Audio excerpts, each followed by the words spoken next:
ನಮಸ್ತೆ ಸ್ನೇಹಿತರೆ, ಇವತ್ತು ನಾವು ದ್ವಿತೀಯ BA ಇತಿಹಾಸ ಪರೀಕ್ಷೆಯ ಅಂತಿಮ ತಯಾರಿಯನ್ನು ಮಾಡಿಕೊಳ್ಳೋಣ. ಏನಿದು ಅಂತಿಮ ತಯಾರಿ ಎನ್ನುವಂಥದ್ದು? ಈಗಾಗಲೇ ನಾವು ಪುಸ್ತಕಗಳನ್ನು ಓದ್ಕೊಂಡಿದ್ರೆ, ಈಗಾಗಲೇ ಪ್ರಶ್ನೆಗಳನ್ನೆಲ್ಲ ಕಲಿತು ಇಟ್ಕೊಂಡಿದ್ರೆ, ಮತ್ತೊಮ್ಮೆ ಪುನರಾವರ್ತನ ಅಭ್ಯಾಸವಾಗಿ ಮತ್ತೊಮ್ಮೆ ಪ್ರಶ್ನೆಗಳನ್ನು ನೋಡಿಕೊಳ್ಳುವಂಥದ್ದು, ಅದರ ಉತ್ತರಗಳನ್ನು ಕಲಿತುಕೊಳ್ಳುವಂಥದ್ದು. ಒಂದು ವೇಳೆ ಇಲ್ಲ, ನನಗೆ ಓದ್ಕೊಳ್ಳಿಕ್ಕೆ ಸಮಯವೇ ಇರಲಿಲ್ಲ, ನಾನು ಸ್ವಲ್ಪ ಸಹ ಕೂಡ ಪುಸ್ತಕವನ್ನು ಮುಟ್ಟಲೇ ಇಲ್ಲ, ನನಗೆ ಹೇಗೆ ಪರೀಕ್ಷೆಗೆ ಬರೆಯುವುದು ಅಂತ ಅರ್ಥ ಆಗ್ತಾ ಇಲ್ಲ ಎನ್ನುವಂಥದ್ದಿದ್ದರೆ, ನೀವು ಈ ಒಂದು ವಿಡಿಯೋದ ಮುಖಾಂತರ ನೋಡಿಕೊಂಡು ಖಂಡಿತವಾಗಿಯೂ ಕೂಡ ಪಾಸಂಕಗಳನ್ನು ಪಡೆಯುವುದಷ್ಟು ನಿಮಗೆ ಈ ಒಂದು ವಿಡಿಯೋವನ್ನು ನೋಡಿದರೆ ಸಾಕಾಗ್ತದೆ. ನಾನು ವಿಡಿಯೋವನ್ನು ಹೇಳ್ತಾ ಆ ಪಾಯಿಂಟ್ಸ್ಗಳನ್ನು ಹೇಳ್ತೇನೆ. ಆ ಪಾಯಿಂಟ್ಸ್ಗಳನ್ನು ನೀವು ಬಾಯ್ಪಾಠ ಮಾಡಿಕೊಳ್ಳಿ. ಆ ಪಾಯಿಂಟ್ಸ್ಗಳನ್ನು ನಾನು ವಿಡಿಯೋ ಹೇಳುವ ಜೊತೆಗೆ ನೀವು ಕೂಡ ಅದನ್ನು ಆ ತಕ್ಷಣ ಬಾಯಲ್ಲಿ ಹೇಳ್ತಾ ಆ ಪಾಯಿಂಟ್ಸ್ಗಳನ್ನು ಕಲಿತುಕೊಳ್ಳಿ ಸ್ನೇಹಿತರೆ. ಚಿಂತೆ ಮಾಡಬೇಡಿ, ಯಾವ ಒಂದು ಸಮಸ್ಯೆಗೂ ಕೂಡ ಪರಿಹಾರ ಇದೆ. ಪ್ರತಿಯೊಂದು ಸಮಸ್ಯೆಗೂ ಕೂಡ ಪರಿಹಾರ ಇದ್ದೇ ಇರ್ತದೆ. ನಿಮಗೆ ಎಷ್ಟೋ ಸಮಯಗಳಿಂದ ಅದನ್ನು ಓದ್ಕೊಳ್ಳಿಕ್ಕೆ ಆಗ್ತಾ ಇಲ್ಲ, ಬೇರೆ ಕೆಲಸಗಳಲ್ಲಿ ತುಂಬಾ ಬ್ಯುಸಿ ಇದ್ದೀರಾ ಅಂತಾದರೂ ಕೂಡ ಇವತ್ತು ಒಂದು ದಿವಸ ಒಂದು ಸ್ವಲ್ಪ ಕಾಲು ಗಂಟೆಯ ಕಾಲ ನೀವು ಆ ವಿಡಿಯೋವನ್ನು ನೋಡಿಕೊಂಡು ಎಲ್ಲವನ್ನು ಕೂಡ ಕಲಿತುಕೊಳ್ಬೋದು. ಎಲ್ಲ ಪ್ರಶ್ನೆಗಳನ್ನು ಕೂಡ ಓದ್ಕೊಳ್ಳಿಕ್ಕೆ ಸಾಧ್ಯ ಇಲ್ಲ ಅಂತಂದರೆ ಕೆಲವೊಂದು ಮುಖ್ಯವಾದಂಥ ಇಂಪಾರ್ಟೆಂಟ್ ಆಗಿರುವಂತಹ ಪ್ರಶ್ನೆಗಳ ಪಾಯಿಂಟ್ಸನ್ನಷ್ಟೇ ಕಲೀರಿ. ವಿವರಣೆಯನ್ನೇನು ಮಾಡಬೇಕು, ನಿಮಗೆ ಗೊತ್ತಿರುವ ರೀತಿಯಲ್ಲಿ ವಿವರಿಸಿ. ಆ ಒಂದು ಪಾಯಿಂಟ್ಸಿಗೆ ಸಂಬಂಧಪಟ್ಟಂತೆ, ಆ ಒಂದು ಪ್ರಶ್ನೆಗೆ ಸಂಬಂಧಪಟ್ಟ ರೀತಿಯಲ್ಲಿ ವಿವರಣೆಯನ್ನು ಬರಿತಾ ಹೋಗಿ. ಇದು ನಾನು ನಿಮಗೆ ಹೇಳ್ತಾ ಇರುವಂಥದ್ದು ಯಾರಿಗೆ ಓದ್ಕೊಳ್ಳಿಕ್ಕೆ ಆಗಲಿಲ್ಲ, ಓದ್ಕೊಳ್ಳಿಕ್ಕೂ ಕೂಡ ಸಮಯ ಇಲ್ಲ ಅಂತಾದವರಿಗೆ ನಾನೊಂದು ನಿಮಗೆ ಒಂದು ಸಣ್ಣ ಸಲಹೆಯನ್ನು ಕೊಟ್ಟಿರುವಂಥದ್ದಷ್ಟೇ. ಇನ್ನು ಈಗಾಗಲೇ ಓದ್ಕೊಂಡಿದ್ದೀರಾ, ಈಗಾಗಲೇ ತಯಾರಿಯನ್ನು ಮಾಡ್ಕೊಂಡಿದ್ದೀರಿ ಆದರೆ ನೀವು ಮತ್ತೊಮ್ಮೆ ಆ ಪಾಯಿಂಟ್ಸ್ಗಳನ್ನು ಕಲಿತುಕೊಳ್ಳಿ ಸ್ನೇಹಿತರೆ.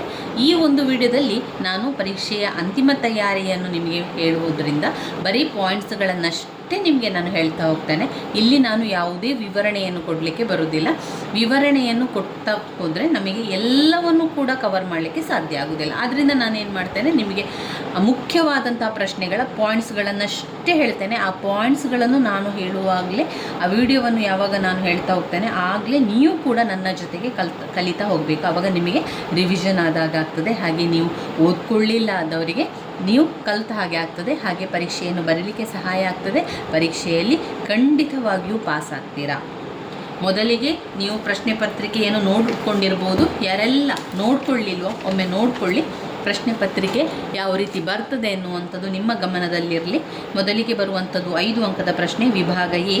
5 ಅಂಕದ ಪ್ರಶ್ನೆಯಲ್ಲಿ ಅವರು ಸಣ್ಣ ಪ್ರಶ್ನೆಯನ್ನು ಕೇಳುವಂಥದ್ದು. ಉದಾಹರಣೆಗೆ ಈ ರೀತಿಯಾಗಿದೆ ನೋಡಿ. ಕ್ರಿಸ್ತಶಕ 1526 ಪ್ರಥಮ ಪಾಣಿಪತ್ ಕದನ, 1529 ಗಾಗ್ರಾ ಕದನ, ಬೈರಮ್ ಖಾನ್, ತಾಜ್ ಮಹಲ್, ಮನ್ಸಬ್ದಾರಿ ಪದ್ಧತಿ, ಕೋತ್ವಾಲ್. ಈ ರೀತಿಯಾಗಿ 6 ಪ್ರಶ್ನೆಗಳನ್ನು ಕೊಡ್ತಾರೆ. ಅದರಲ್ಲಿ ನಾವು 4 ಪ್ರಶ್ನೆಗೆ ಉತ್ತರವನ್ನು ಬರೀಬೇಕಾಗ್ತದೆ. 5 ಅಂಕದ ಪ್ರಶ್ನೆ, 1 ರಿಂದ 1.5 ಪುಟದಷ್ಟು ನಿಮ್ಮ ಉತ್ತರ ಇರಲಿ. ಇನ್ನು ವಿಭಾಗ ಬಿ ಅನ್ನು ನಾವು ನೋಡಿದರೆ 10 ಅಂಕದ ಪ್ರಶ್ನೆ. ಇದರಲ್ಲಿ ಅವರು 5 ಪ್ರಶ್ನೆಗಳನ್ನು ಕೊಡ್ತಾರೆ. ನಾವು 3 ಪ್ರಶ್ನೆಗೆ ಉತ್ತರವನ್ನು ಬರೆಯಬೇಕು. ಶೇಷಾಹನ ಸುಧಾರಣೆಗಳನ್ನು ವಿವರಿಸಿ, ಅಕ್ಬರನ ಕಂದಾಯ ಪದ್ಧತಿಯನ್ನು ಕುರಿತು ಬರೆಯಿರಿ, ಔರಂಗಜೇಬ್ನ ಧಾರ್ಮಿಕ ನೀತಿಗಳನ್ನು ಕುರಿತು ಬರೆಯಿರಿ, ಮೊಘಲರ ಕಾಲದ ಸಾಮಾಜಿಕ ಜೀವನದ ಕುರಿತು ಚರ್ಚಿಸಿ, ಬಾಲ್ಯ ವಿವಾಹದ ಕುರಿತು ಟಿಪ್ಪಣಿ ಬರೆಯಿರಿ. ನೋಡಿ, ಈ ರೀತಿಯಾಗಿರುವ ಪ್ರಶ್ನೆಯನ್ನು ನೀವು ಆಯ್ಕೆ ಮಾಡಿಕೊಂಡು ನಿಮಗೆ ಈಗ ನಮಗೆ ಗೊತ್ತಿರುವ ರೀತಿಯಲ್ಲಿ ಬಾಲ್ಯ ವಿವಾಹ ಅಂತ ಅಂದರೆ ಏನು, ಅದರಿಂದ ಉಂಟಾಗುವಂಥ ವಿಚಾರಗಳೇನು, ಅದರಿಂದ ಉಂಟಾಗುವ ಅನುಕೂಲತೆಗಳೇನು, ಅದರಿಂದ ಉಂಟಾಗುವ ಅನಾನುಕೂಲತೆಗಳೇನು, ಅದರಲ್ಲಿ ಏನೆಲ್ಲ ಸಮಸ್ಯೆಗಳನ್ನು ಅನುಭವಿಸಬೇಕು ಅದನ್ನೆಲ್ಲ ನೀವು ಬರಿತಾ ಹೋಗಬೇಕು. ಬಾಲ್ಯ ವಿವಾಹದ ಕುರಿತು ಟಿಪ್ಪಣಿ ಬರೆಯಿರಿ ಅಂತ ಕೇಳಿದ್ದಾರೆ. ಟಿಪ್ಪಣಿ ಬರೆಯುವಂಥದ್ದು ಅಂದರೆ ಬರಿತಾ ಹೋಗುವಂಥದ್ದು. ನೀವು 10 ಅಂಕ ಅಂತ ಬಂದಾಗ ನಿಮ್ಮ ಉತ್ತರ 3 ರಿಂದ 4 ಪುಟದಷ್ಟು ಇದ್ದರೆ ಒಳ್ಳೆಯದು. ಬಾಲ್ಯ ವಿವಾಹ ಅಂತ ಬಂದಾಗ ಆ ಬಾಲ್ಯ ವಿವಾಹದ ಬಗ್ಗೆ, ಬಾಲ್ಯ ವಿವಾಹ ಮೊದಲಿಗೆ ಸ್ವಲ್ಪ ಪೀಠಿಕೆಯನ್ನು ಬರೆಯಿರಿ. ಎಷ್ಟೋ ಇತಿಹಾಸದ ಅಲ್ಲೆಲ್ಲ ನಾವು ನೋಡುವುದಾದರೆ ಬಾಲ್ಯ ವಿವಾಹ ಎನ್ನುವಂಥದ್ದು ತಲೆತಲಾಂತರದಿಂದ ಕೂಡ ಆ ಒಂದು ಪದ್ಧತಿ ನಡೆದುಕೊಂಡು ಬಂದಿರುವಂಥದ್ದು. ಇತ್ತೀಚೆಗೆ ಅವುಗಳು ತೀರಾ ಕಡಿಮೆ ಇರುವಂಥದ್ದು. ಎಲ್ಲೋ 1-2 ಈಗಲೂ ಕೂಡ ಕೆಲವೊಂದು ಊರುಗಳಲ್ಲಿ, ಕೆಲವೊಂದು ಹಳ್ಳಿಗಳಲ್ಲಿ ಬಾಲ್ಯ ವಿವಾಹ ಎನ್ನುವಂಥ ಪದ್ಧತಿ ಈಗಲೂ ಕೂಡ ಇದೆ. ಆದರೆ ಎಷ್ಟೋ 90% ಬಾಲ್ಯ ವಿವಾಹ ಪದ್ಧತಿಯು ಅದನ್ನು ತೆಗೆದು ಹಾಕಿದ್ದಾರೆ. ಬಾಲ್ಯ ವಿವಾಹವನ್ನು ಮಾಡ್ತಾ ಇಲ್ಲ. ಆದರೂ ಕೂಡ ಕೆಲವೊಂದು ಹಳ್ಳಿಗಳಲ್ಲಿ ಇನ್ನೂ ಕೂಡ ಆ ಒಂದು ಪದ್ಧತಿ ಮುಂದುವರಿದುಕೊಂಡು ಬಂದಿದೆ. ಬಾಲ್ಯ ವಿವಾಹ ಮತ್ತೆ ಬರೀರಿ. ಬಾಲ್ಯ ವಿವಾಹ ಅಂದರೆ ಏನು? ಬಾಲ್ಯ ವಿವಾಹ ಅಂದರೆ ಚಿಕ್ಕ ವಯಸ್ಸಿನ ಮಕ್ಕಳಿಗೆ ಮದುವೆಯನ್ನು ಮಾಡಿಕೊಡುವಂಥದ್ದು. ಅಂದರೆ 18 ವರ್ಷಕ್ಕಿಂತ ಕಡಿಮೆ ಇರುವಂತಹ ಹೆಣ್ಣು ಮಕ್ಕಳಿಗೆ, ಹಾಗೆ 21 ವರ್ಷಕ್ಕಿಂತ ಕಡಿಮೆ ಇರುವಂಥ ಗಂಡು ಮಕ್ಕಳ ಜೊತೆಗೆ ವಿವಾಹವನ್ನು ಮಾಡುವಂಥದ್ದೇ ಬಾಲ್ಯ ವಿವಾಹ ಎನ್ನುವಂಥದ್ದು. ನಂತರ ಬಾಲ್ಯ ವಿವಾಹ ಅರ್ಥ ಬರ್ದಾಯ್ತಲ್ಲ. ನಂತರ ಬಾಲ್ಯ ವಿವಾಹದ ತೊಡಕುಗಳು, ಬಾಲ್ಯ ವಿವಾಹದ ಸಮಸ್ಯೆಗಳನ್ನು ಬರೆಯಿರಿ. ಬಾಲ್ಯ ವಿವಾಹದ ಸಮಸ್ಯೆಗಳು, ಏನೆಲ್ಲ ಸಮಸ್ಯೆಗಳು ಉಂಟಾಗ್ತದೆ, ಚಿಕ್ಕ ವಯಸ್ಸಿನಲ್ಲಿ ಅವರಿಗೆ ಮದುವೆಯನ್ನು ಮಾಡುವುದರಿಂದ ಏನೆಲ್ಲ ತೊಂದರೆಗಳು ಉಂಟಾಗ್ತದೆ ಅಂತ ಬರಿತಾ ಹೋಗುವಂಥದ್ದು. ನಿಮಗೆ ಗೊತ್ತಿರೋ ರೀತಿಯಲ್ಲಿ, ನೀವು ಕೇಳಿರುವಂಥ ರೀತಿಯಲ್ಲಿ, ಹಾಗೆ ನೀವು ಒಂದು ಜನರಲ್ ಆಗಿ ನಿಮಗೆ ಏನೆಲ್ಲ ಆ ವಿಷಯ ಬಗ್ಗೆ ಗೊತ್ತಿದೆ ಅದನ್ನೆಲ್ಲ ಬರಿತಾ ಹೋಗುವಂಥದ್ದು. ಸ್ವಲ್ಪ ಪಾಯಿಂಟ್ಸ್ ರೀತಿಯಲ್ಲಿ ಬರಿತಾ ಹೋಗಿ. ಯಾವುದೇ ಉತ್ತರವನ್ನು ನೀವು ಬರಿಬೇಕಾದ್ರೆ ಪಾಯಿಂಟ್ಸನ್ನು ಮಾಡಿಕೊಂಡು ಬರೆದ್ರೆ ತುಂಬಾ ಒಳ್ಳೆಯದು. ಇನ್ನು ವಿಭಾಗ ಸಿಯಲ್ಲಿ ನಾವು ನೋಡುವುದಾದರೆ 15 ಅಂಕದ ಪ್ರಶ್ನೆಗಳು ಬರುವಂಥದ್ದು. ಈ 15 ಅಂಕದ ಪ್ರಶ್ನೆಗಳಿಗೆ ನಾವು 3ರಿಂದ 4ರಿಂದ 5 ಪುಟದಷ್ಟು ಉತ್ತರವನ್ನು ಬರೀಬೇಕು. 4ರಿಂದ 5 ಪುಟದಷ್ಟು ಉತ್ತರವು ಇರಲಿ. ಇಲ್ಲಿ ಬಂದಿರುವಂಥ ಪ್ರಶ್ನೆಗಳು: ಸಾಹಿತ್ಯ ಕ್ಷೇತ್ರಕ್ಕೆ ಮೊಘಲರು ನೀಡಿದ ಕೊಡುಗೆಗಳನ್ನು ಚರ್ಚಿಸಿ. ಸೂಫಿಸಂನ ಉಗಮ ಮತ್ತು ಬೆಳವಣಿಗೆ ಕುರಿತು ವಿವರಿಸಿ. ಶಿವಾಜಿಯ ಮಿಲಿಟರಿ ಸಾಧನೆಗಳನ್ನು ವಿವರಿಸಿ. ಬ್ರಿಟಿಷರ ಭೂಕಂದಾಯದ ಸುಧಾರಣೆಗಳನ್ನು ಚರ್ಚಿಸಿ ಅಂತ ಕೇಳಿದ್ದಾರೆ. ಇವಿಷ್ಟು ನಮ್ಮ ಹಳೆಯ ಪ್ರಶ್ನೆ ಪತ್ರಿಕೆಯಲ್ಲಿ ಬಂದಿರುವಂತಹ ಪ್ರಶ್ನೆಗಳು. ಇಲ್ಲಿ ನಾನು ಕೆಲವೊಂದು ಮುಖ್ಯವಾದ ಪ್ರಶ್ನೆಗಳನ್ನು ಬರ್ಕೊಂಡಿದ್ದೇನೆ ನೋಡಿ. ಇದು ಹಳೆಯ ಪ್ರಶ್ನೆ ಪತ್ರಿಕೆಯಲ್ಲಿ ಬಂದಿರುವಂಥ 5 ಅಂಕದ್ದು, 15 ಅಂಕದ್ದು, 10 ಅಂಕದ ಪ್ರಶ್ನೆ. ಹುಮಾಯೂನ್ ನಾಮ, ಇಬಾದತ್ ಖಾನ್, ರಜಿಯಾ, ಡೂಪ್ಲೆ, ವುಡ್ಸ್ ವರದಿ. ಇದು 5 ಅಂಕದ ಪ್ರಶ್ನೆ.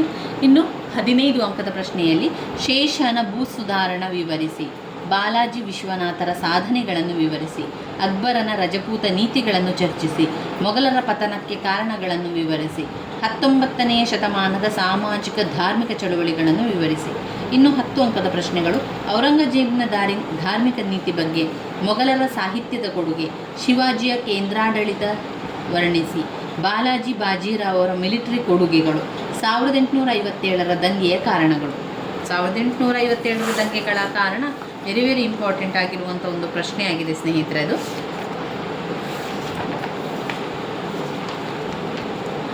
ಆರಂಭದಿಂದ ಘಟಕ 1ರಲ್ಲಿ ನೀವು ನೋಡುವುದಾದರೆ 5 ಅಂಕದ ಪ್ರಶ್ನೆಯಾಗಿ ಹುಮಾಯೂನ್ ನಾಮವನ್ನು ತಿಳ್ಕೊಳ್ಳಿ. ಇಲ್ಲಿ ಹುಮಾಯೂನ್ ನಾಮ ಎನ್ನುವಂಥದ್ದು ಗುಲ್ ಬದನ್ ಬೇಗಂ ಬರೆದಿರುವಂತಹ ಒಂದು ಗ್ರಂಥ. ಇಲ್ಲಿ ಹುಮಾಯೂನ್ ನಾಮ ಎನ್ನುವಂತಹ ಒಂದು ಪುಸ್ತಕದಲ್ಲಿ ಅಥವಾ ಒಂದು ಗ್ರಂಥದಲ್ಲಿ ಗುಲ್ ಬದನ್ ಬೇಗಂ ಅವಳು ಎಲ್ಲ ವಿಚಾರವನ್ನು ಬರೆಯುವಂಥದ್ದು. ಯಾರ ವಿಚಾರ? ಹುಮಾಯೂನ್ನ ವಿಚಾರವನ್ನು. ಯಾರು ಹುಮಾಯೂನ್? ಗುಲ್ ಬದನ್ ಬೇಗಂನ ಸಹೋದರಿ. ಹುಮಾಯೂನ್ ಗುಲ್ ಬದನ್ ಬೇಗಂನ ಸಹೋದರನಾಗಿದ್ದ. ಹುಮಾಯೂನ್ನ ಬಗ್ಗೆ ಸಂಪೂರ್ಣವಾಗಿ ಅವನ ಜೀವನದ ಎಲ್ಲ ವಿಚಾರಗಳನ್ನು ಕೂಡ ಗುಲ್ ಬದನ್ ಬೇಗಂ ಹುಮಾಯೂನ್ ನಾಮ ಎನ್ನುವಂತಹ ಪುಸ್ತಕದಲ್ಲಿ ಬರೀತಾಳೆ. ಅವಳು ತುಂಬಾ ವಿದ್ಯಾವಂತಳು, ಸಂಸ್ಕೃತಿವಂತಳು ಕೂಡ ಆಗಿದ್ಲು.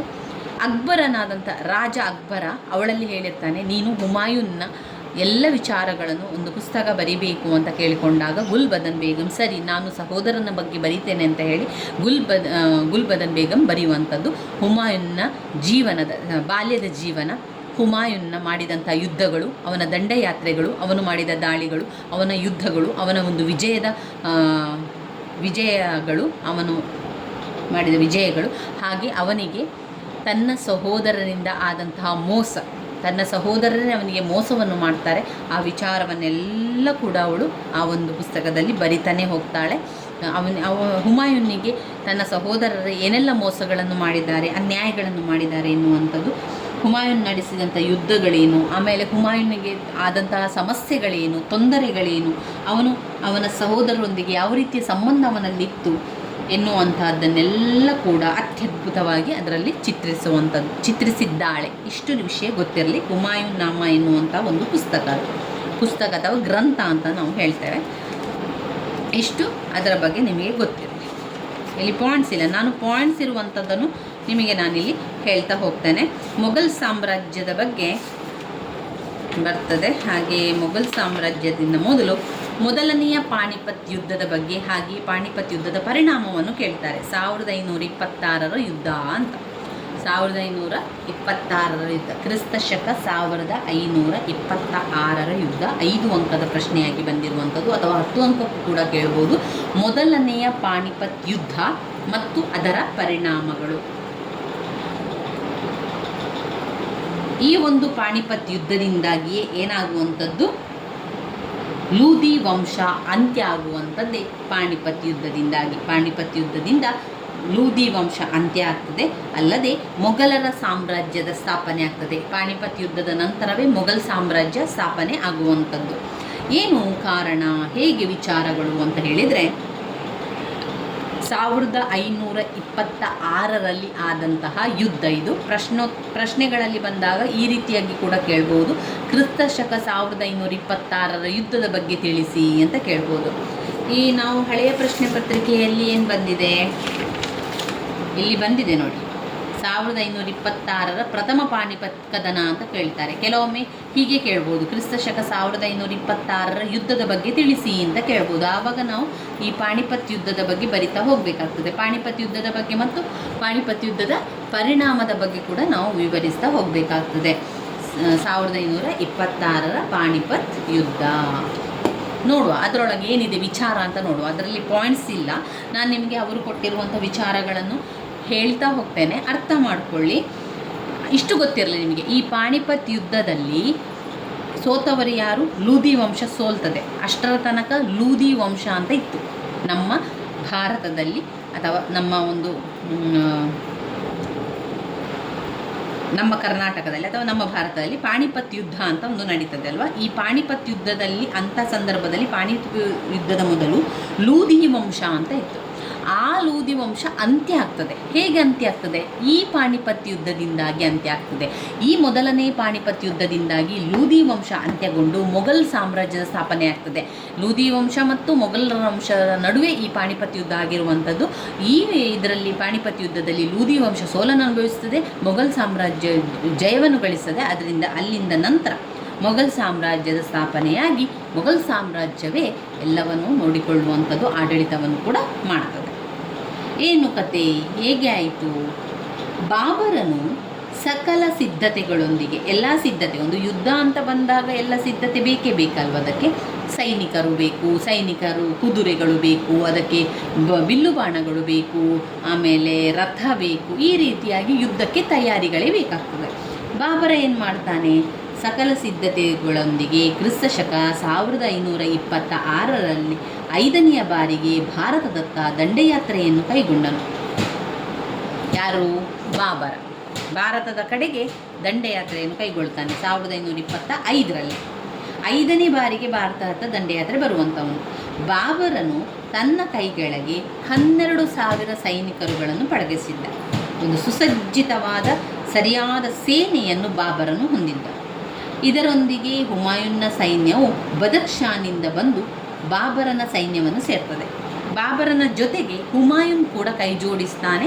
ಹುಮಾಯೂನ್ ಏನು ಮಾಡ್ತಾನೆ, ಹುಮಾಯೂನ್ನ ಸೈನ್ಯ ಏನು ಹೋಗ್ತದೆ, ಬದಕ್ಷಾನಿಂದ ಬಂದು ಬಾಬರನ ಸೈನ್ಯವನ್ನು ಹೋಗಿ ಸೇರ್ತದೆ.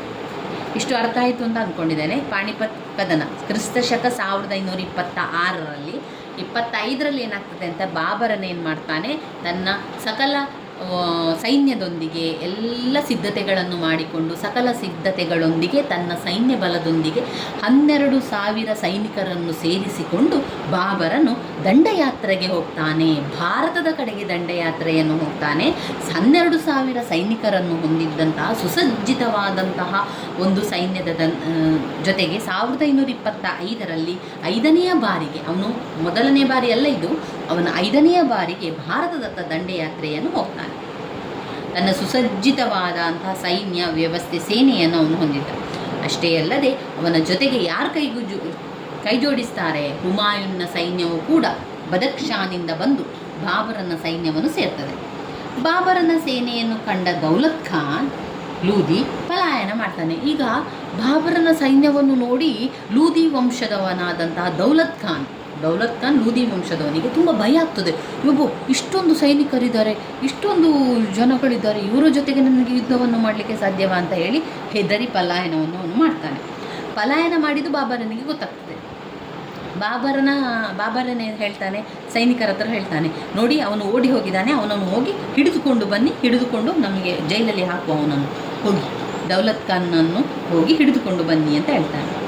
ಬಾಬರನ ಸೇನೆ ಅವನನ್ನು ಅಟ್ಟಿಸಿಕೊಂಡು ಹೋಗ್ತಾರೆ, ಅವನನ್ನು ಹುಡುಕಿಕೊಂಡು ಹೋಗ್ತಾರೆ, ಅವನನ್ನು ಸೆರೆ ಹಿಡಿತಾರೆ. ನಂತರ ಬಾಬರನ ಮುಂದೆ ತಂದು ನಿಲ್ಲಿಸ್ತಾರೆ. ಬಾಬರನ್ನು ಹೇಳ್ತಾನೆ, ದೌಲತ್ ಖಾನ್ ಲೂದಿಯನ್ನು ಸೆರೆಮನೆಗೆ ಹಾಕಿ, ಅವನು ಸೆರೆಮನೆಯಲ್ಲಿರಲಿ ಅಂತ ಹೇಳ್ತಾನೆ. ಅಷ್ಟಾದಾಗ ಪಂಜಾಬ್ನ ಇತರ ಭಾಗಗಳನ್ನು ತನ್ನ ಅಧಿಕಾರಕ್ಕೆ ತೆಗೆದುಕೊಳ್ಳಲು ಬಾಬರನು ಶ್ರಮವಹಿಸ್ತಾನೆ. ನಂತರ ಅಲ್ಲಿರುವಂತಹ ಕೆಲವು ಪ್ರದೇಶಗಳನ್ನೆಲ್ಲ ತನ್ನ ವಶಕ್ಕೆ ತೆಗೆದುಕೊಳ್ಳುತ್ತಾನೆ. ಈಗ ದೌಲತ್ ಖಾನ್ ಅವನು ಸೆರೆಮನೆಯಲ್ಲಿದ್ದಾನೆ. ಅವನ ಅಧಿಕಾರಿಗಳಿರ್ಬೋದು, ಅವನ ಸೈನಿಕರಿರ್ಬೋದು, ಎಲ್ಲರೂ ಕೂಡ ಬಾಬರನ ಸೈನ್ಯವನ್ನು ಸೇರಲೇಬೇಕು. ಯಾಕಂದರೆ ಈಗ ಒಂದು ರಾಜ್ಯದ ರಾಜ ಇನ್ನೊಂದು ರಾಜ್ಯದ ಮೇಲೆ ದಾಳಿಗೆ ಬಂದು ಯುದ್ಧವನ್ನು ಮಾಡಿದರೆ ಒಬ್ಬ ರಾಜ ಸೋಲ್ಲೇಬೇಕಲ್ವ. ಇಬ್ಬರಲ್ಲಿ ಯಾರಾದರೂ ಒಬ್ಬರು ಸೋಲ್ಲೇಬೇಕು. ಒಬ್ಬ ರಾಜ ಸೋಲ್ತಾನೆ. ಸೋತ ನಂತರ ಅವನಿಗೆ ಈಗ ರಾಜ್ಯಭಾರ ಇಲ್ಲ, ಅವನು ಆಡಳಿತ ಮಾಡುವ ಹಾಗಿಲ್ಲ, ಯಾಕಂದರೆ ಅವನು ಸೋತಿದ್ದಾನೆ. ಸೋತಾಗ ಅವನೇನು ಮಾಡಬೇಕು, ತನ್ನ ರಾಜ್ಯವನ್ನೆಲ್ಲ ಆ ರಾಜನಿಗೆ ಕೊಡಬೇಕು.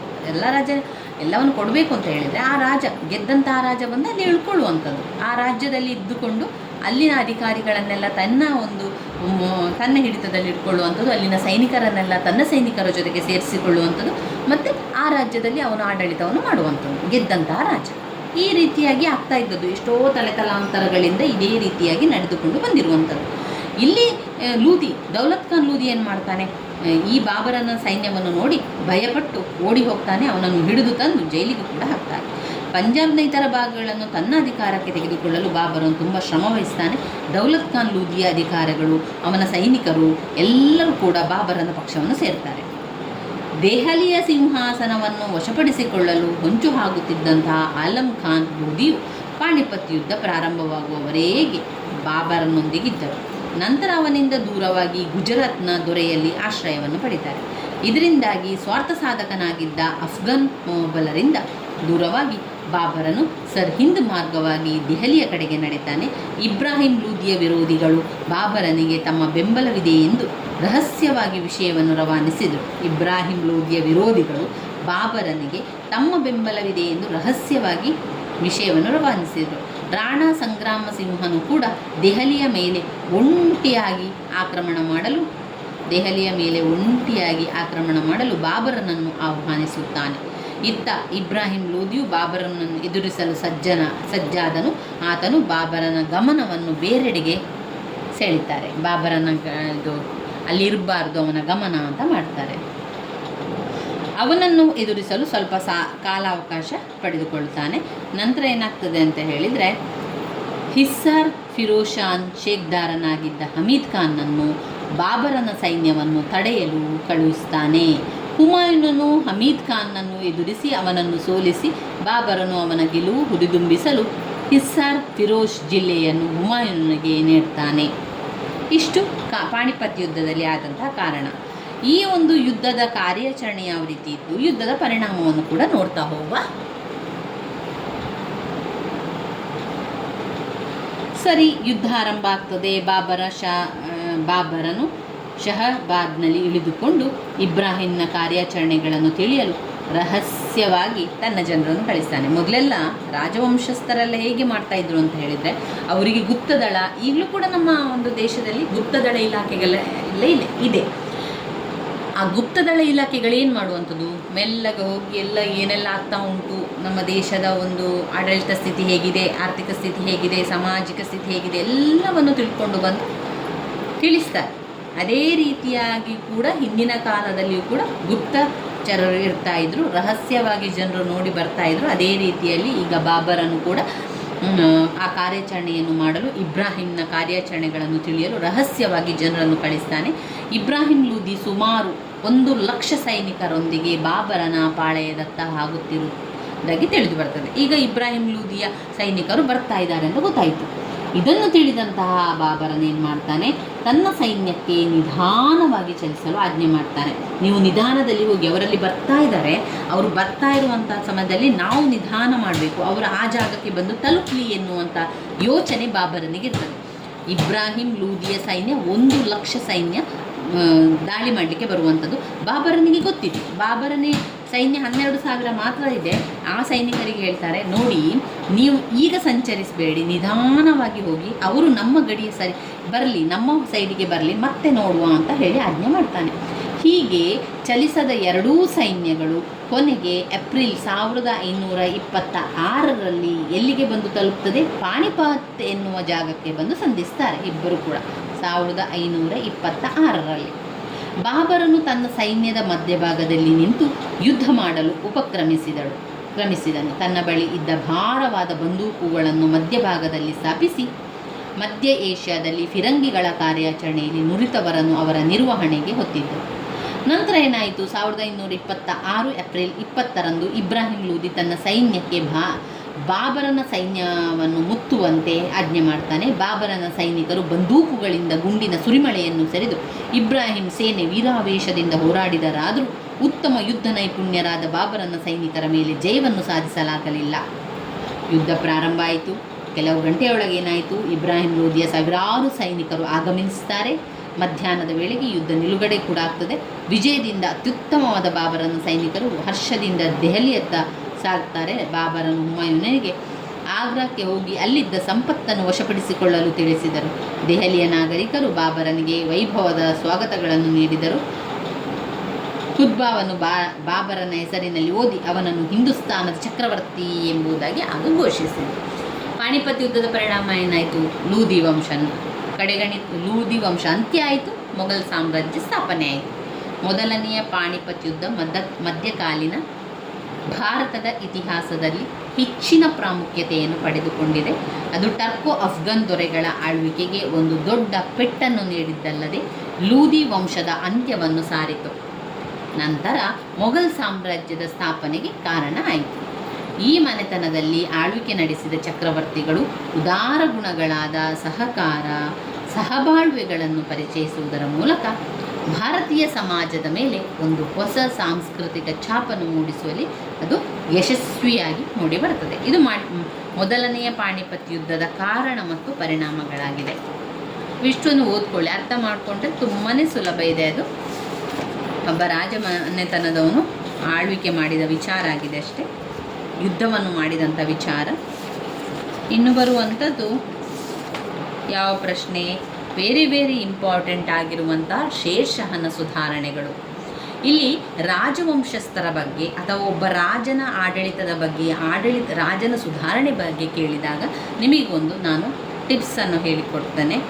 ಪ್ರತಿಯೊಬ್ಬ ರಾಜನು ಕೂಡ ಹಿಂದೆ, ಅಂದರೆ ಇತಿಹಾಸದಲ್ಲಿ ಕೆಲವು ವರ್ಷಗಳ ಹಿಂದೆ, ಅಂದರೆ ಒಂದು 100 ವರ್ಷಗಳ ಹಿಂದೆ ಅಂತ ಇಟ್ಕೊಳ್ಳ, 100 ವರ್ಷಗಳ ಹಿಂದೆ ರಾಜರು ಆಳ್ವಿಕೆಯನ್ನೆಲ್ಲ ಮಾಡ್ತಾಯಿದ್ರು. ಸರಿ, ಪ್ರತಿಯೊಬ್ಬ ರಾಜನೂ ಕೂಡ ಅದೇ ರೀತಿಯಾಗಿ ಆಡಳಿತ ಮಾಡ್ತಾ ಹೋಗ್ತಾನೆ. ಅದರೊಳಗಿರುವಂತಹ ವಿಚಾರಗಳು ಬೇರೆ ಇರ್ಬೋದು, ಸಂಖ್ಯೆಗಳು ಬೇರೆ ಇರ್ಬೋದು, ಆದರೆ ಅವರು ಮಾಡಿರುವಂತಹ ರೀತಿ ನೀತಿಗಳು ಎಲ್ಲ ಕೂಡ ಸಮವಾಗಿರ್ತದೆ. ರಾಜರು ಅಂತ ಹೇಳಿದರೆ ನಮ್ಮ ಈಗಿನ ಒಂದು ರಾಜಮನೆತನ ಅಂತ ನಾವು ಹೇಳ್ತೇವೆ, ಅಥವಾ ಪ್ರಧಾನಮಂತ್ರಿಯನ್ನು ಕೂಡ ಈಗಿನ ರಾಜ ಅವರೆಲ್ಲವನ್ನು ನೋಡಿಕೊಳ್ಳುವಂಥದ್ದು ಕೂಡ ನಾವು ಹೇಳ್ಬೋದು.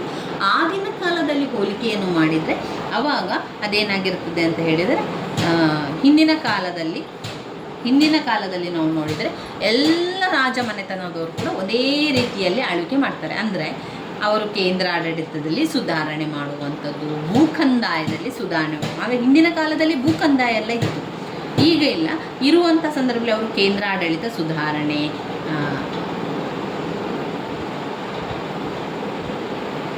ಸುಲ್ತಾನ್, ಇಲಾಖೆಗಳು, ಇದೆಲ್ಲ ಈ ರೀತಿಯಾಗೆಲ್ಲ ಬರ್ತದೆ. ಈಗ ಒಂದು ರಾಜಮನೆತನದ ಆಡಳಿತವನ್ನು ತಿಳಿಸಿ ಅಂತ ಕೇಳಿದರೆ ನಾವು ಗೊತ್ತಿಲ್ಲದರೂ ಕೂಡ ಕನ್ಫ್ಯೂಸ್ ಆಗಬಾರ್ದು. ಒಬ್ಬ ರಾಜ ಅಂತ ಬಂದಾಗ ಅಲ್ಲಿ ಅವನು ಕೇಂದ್ರ ಆಡಳಿತ ಸುಧಾರಣೆ ಮಾಡ್ತಾನೆ. ಆಮೇಲೆ ಅವನು ಯಾವ ಸುಧಾರಣೆಗಳನ್ನೆಲ್ಲ ಮಾಡ್ತಾನೆ? ಒಬ್ಬ ರಾಜ ಆಗಿ ಬಂದ ಮೇಲೆ ಪ್ರಾಂತ್ಯಾಡಳಿತ ಸುಧಾರಣೆಯನ್ನು ಮಾಡ್ತಾರೆ. ಭೂಕಂದಾಯದ ಸುಧಾರಣೆಗಳನ್ನು ಮಾಡ್ತಾನೆ. ಒಬ್ಬ ರಾಜನ ಆಸ್ಥಾನ ಅಂತ ಬಂದಾಗ ಅಲ್ಲಿ ಸೈನಿಕ ಸುಧಾರಣೆ ಇರ್ತದೆ, ಪೊಲೀಸ್ ಸುಧಾರಣೆಗಳಿರ್ತದೆ, ಅಲ್ಲಿ ಒಂದು ನ್ಯಾಯಾಂಗ ಇರ್ತದೆ, ನ್ಯಾಯಾಂಗದ ಸುಧಾರಣೆ ಆಗಬೇಕು, ಅಲ್ಲಿ ಅನೇಕ ಜನರಿರ್ತಾರೆ, ಜನೋಪಯೋಗಿ ಕಾರ್ಯಕ್ರಮಗಳಾಗಬೇಕು. ಇವಿಷ್ಟು ಕಾರ್ಯಕ್ರಮಗಳು ಅಲ್ಲಿ ನಡಿಬೇಕಾಗಿರುವಂಥದ್ದು. ನಾಣ್ಯಗಳ ಸುಧಾರಣೆಗಳನ್ನು ಮಾಡುವಂಥದ್ದು, ಶೇಷಾನ ಕಟ್ಟಡಗಳು ಮಾಡುವಂಥದ್ದು, ಶೇಷಾನ ಔದಾರ್ಯತೆ ಯಾವ ರೀತಿ ಇದೆ ಇದೆಲ್ಲ ಕೂಡ ಅದರೊಳಗೆ ಬರುವಂಥದ್ದು. ಇದು ಸಾಧಾರಣವಾಗಿ ಎಲ್ಲ ರಾಜಮನೆತನದವರು ಕೂಡ ಮಾಡುವಂತಹ ಆಳ್ವಿಕೆಗಳಾಗಿರುವಂಥದ್ದು. ಆಳ್ವಿಕೆ ಅಂದರೆ ಸುಧಾರಣೆಗಳನ್ನು ಮಾಡುವಂಥದ್ದು. ಪ್ರತಿಯೊಬ್ಬ ರಾಜರು ಕೂಡ ಈ ರೀತಿಯಾಗಿ ಬೇರೆ ಬೇರೆ ಸುಧಾರಣೆಗಳನ್ನು ಮಾಡ್ತಾ ಹೋಗ್ತಾರೆ. ಅದು ಎಲ್ಲ ರಾಜರು ಕೂಡ ಅದೇ ರೀತಿ ಮಾಡಿರುವಂಥದ್ದು. ಅದರೊಳಗಿರುವಂಥ ವಿಚಾರಗಳು ಬೇರೆಯಾಗಿರ್ತದೆ ಅಷ್ಟೇ ಹೊರತು ಎಲ್ಲ ರಾಜರುಗಳು ಒಂದೇ ರೀತಿಯ ಸುಧಾರಣೆಗಳು ಮಾಡುವುದು. ಮೊದಲನೇದಾಗಿ ಕೇಂದ್ರಾಡಳಿತ ಸುಧಾರಣೆಗಳು, ಪ್ರಾಂತ್ಯಾಡಳಿತ ಸುಧಾರಣೆಗಳು, ಅದರಲ್ಲಿ ಸರಕಾರ, ಪರಗಣಗಳು, ಗ್ರಾಮಗಳು. ಭೂಕಂದಾಯದ ಸುಧಾರಣೆಗಳನ್ನು ಪ್ರತ್ಯೇಕವಾಗಿ 10 ಅಂಕಕ್ಕೆ ಕೇಳ್ತಾರೆ. ಹಲವು ಬಾರಿ ಕೇಳಿರುವಂತಹ ಪ್ರಶ್ನೆಯಾಗಿದೆ. ಭೂಕಂದಾಯದ ಸುಧಾರಣೆಯಲ್ಲಿ 3 ಪಾಯಿಂಟ್ಸ್ಗಳನ್ನು ಕಾಣಬಹುದು. ವ್ಯವಸಾಯೋತ್ಪನ್ನಗಳ ಹೆಚ್ಚಳ, ಬೇಸಾಯಗಾರರ ಸ್ಥಿತಿಯನ್ನು ಉತ್ತಮಪಡಿಸುವುದು, ಕಂದಾಯದಲ್ಲಿ ಹೆಚ್ಚಳವನ್ನುಂಟು ಮಾಡುವುದು. ವ್ಯವಸಾಯ ಉತ್ಪನ್ನಗಳ ಹೆಚ್ಚಳ, ಬೇಸಾಯಗಾರರ ಸ್ಥಿತಿಯನ್ನು ಉತ್ತಮಪಡಿಸುವುದು, ಕಂದಾಯದಲ್ಲಿ ಹೆಚ್ಚಳವನ್ನುಂಟು ಮಾಡುವುದು. ಈ ಎಷ್ಟು ಪಾಯಿಂಟ್ಸ್ಗಳನ್ನು 3 ಪಾಯಿಂಟ್ಸ್ ಇದೆ. ಅದರಲ್ಲಿ ಭೂಕಂದಾಯದ ಸುಧಾರಣೆ ಅದನ್ನು ಪ್ರತ್ಯೇಕವಾಗಿ 10 ಅಂಕ ಕೂಡ ಕೇಳುವುದರಿಂದ ಅದನ್ನು ಸರಿಯಾಗಿ ಓದ್ಕೊಳ್ಬೇಕು. ನಾನು ಮತ್ತೊಮ್ಮೆ ಪಾಯಿಂಟ್ಸ್ಗಳನ್ನು ಹೇಳ್ತೇನೆ. ರಾಜ ಅಂತ ಬಂದ ಕೂಡಲೇ ಸೈನಿಕರಿರ್ತಾರೆ, ಸೈನಿಕರ ಸುಧಾರಣೆಯನ್ನು ಮಾಡ್ತಾನೆ. ಆಗಿನ ಕಾಲದಲ್ಲೂ ಕೂಡ ಪೊಲೀಸ್ ವ್ಯವಸ್ಥೆ ಇತ್ತು, ಪೊಲೀಸ್ ಸುಧಾರಣೆಯನ್ನು ಮಾಡುವಂಥದ್ದು ಅಂತ ಹೇಳಿದರೆ ಅವರಿಗೆ ಬೇಕಾದ ವ್ಯವಸ್ಥೆಯನ್ನು ಮಾಡಿಕೊಟ್ಟು ಜನರಿಗೆ ಬೇಕಾದಂತಹ ವ್ಯವಸ್ಥೆಗಳನ್ನು ಮಾಡಿಕೊಡುವಂಥದ್ದು. ನ್ಯಾಯಾಂಗದ ಸುಧಾರಣೆಯನ್ನು ಮಾಡ್ತಾ ಇದ್ದರು, ಜನೋಪಯೋಗಿ ಕಾರ್ಯಕ್ರಮಗಳು. ಇವಿಷ್ಟು ನಾವು ಶೇರ್ಷಾಹನ ಸುಧಾರಣೆಗಳು. ಜೊತೆಗೆ ಯಾವುದೇ ರಾಜನ ಆಡಳಿತ ಅಂತ ಬಂದಾಗ ನಾವು ಇದೇ ರೀತಿಯ ಸುಧಾರಣೆಗಳನ್ನು ಬರೆಯುವಂಥದ್ದು. ಮೊದಲು ಕೇಂದ್ರ ಆಡಳಿತ ಮಾಡ್ತಾನೆ, ಪ್ರಾಂತ್ಯ ಆಡಳಿತ ಮಾಡ್ತಾನೆ, ಸೈನಿಕ ಸುಧಾರಣೆ, ಪೊಲೀಸ್ ಸುಧಾರಣೆ, ಜನೋಪಯೋಗಿ ಕೆಲಸಗಳು. ಈ ರೀತಿಯಾಗಿ ನಾವು ಪಾಯಿಂಟ್ಸ್ಗಳನ್ನು ತಗೊಳ್ಬೇಕು. ಅದರಿಂದ ಯಾವುದೇ ಒಬ್ಬ ರಾಜನ ಆಡಳಿತ ಅಂತ ಪ್ರಶ್ನೆಗಳು ಬಂದಾಗ ಅದೇ ರೀತಿಯಾಗಿ ನಾವು ಬರಿತಾ ಹೋಗುವಂಥದ್ದು. ನೆನಪಲ್ಲಿಟ್ಕೊಳ್ಳಿ ಈ ಒಂದು ವಿಚಾರ.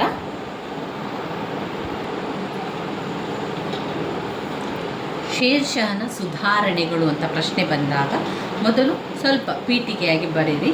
ಯಾವ ರೀತಿ ಬರಿಬೇಕು ಅಂತ ಹೇಳಿದರೆ, ಶೇರ್ಷಾಹ ಒಬ್ಬ ಉತ್ತಮ ಸೈನ್ಯಾಧಿಕಾರಿ, ಶೇರ್ಷಾಹ ಒಬ್ಬ ದಕ್ಷ ಆಡಳಿತಗಾರನು ಕೂಡ ಆಗಿದ್ದ.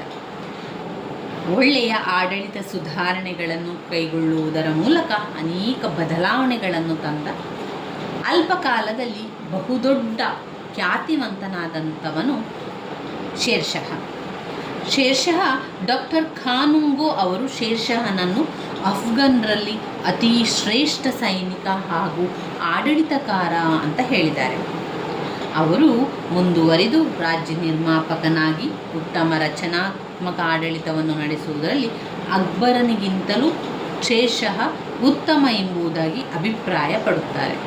ಶೇರ್ಷಾಹ ಪರಿಚಯಿಸಿದಂತಹ ಈ ಎಲ್ಲ ಆಡಳಿತ ಸುಧಾರಣೆಗಳು ರಾಜ್ಯಕ್ಕೆ ಬಲವನ್ನು ಮತ್ತು ಪ್ರಜೆಗಳಿಗೆ ಸುಭಿಕ್ಷವನ್ನು ಉಂಟು ಮಾಡಿದವು.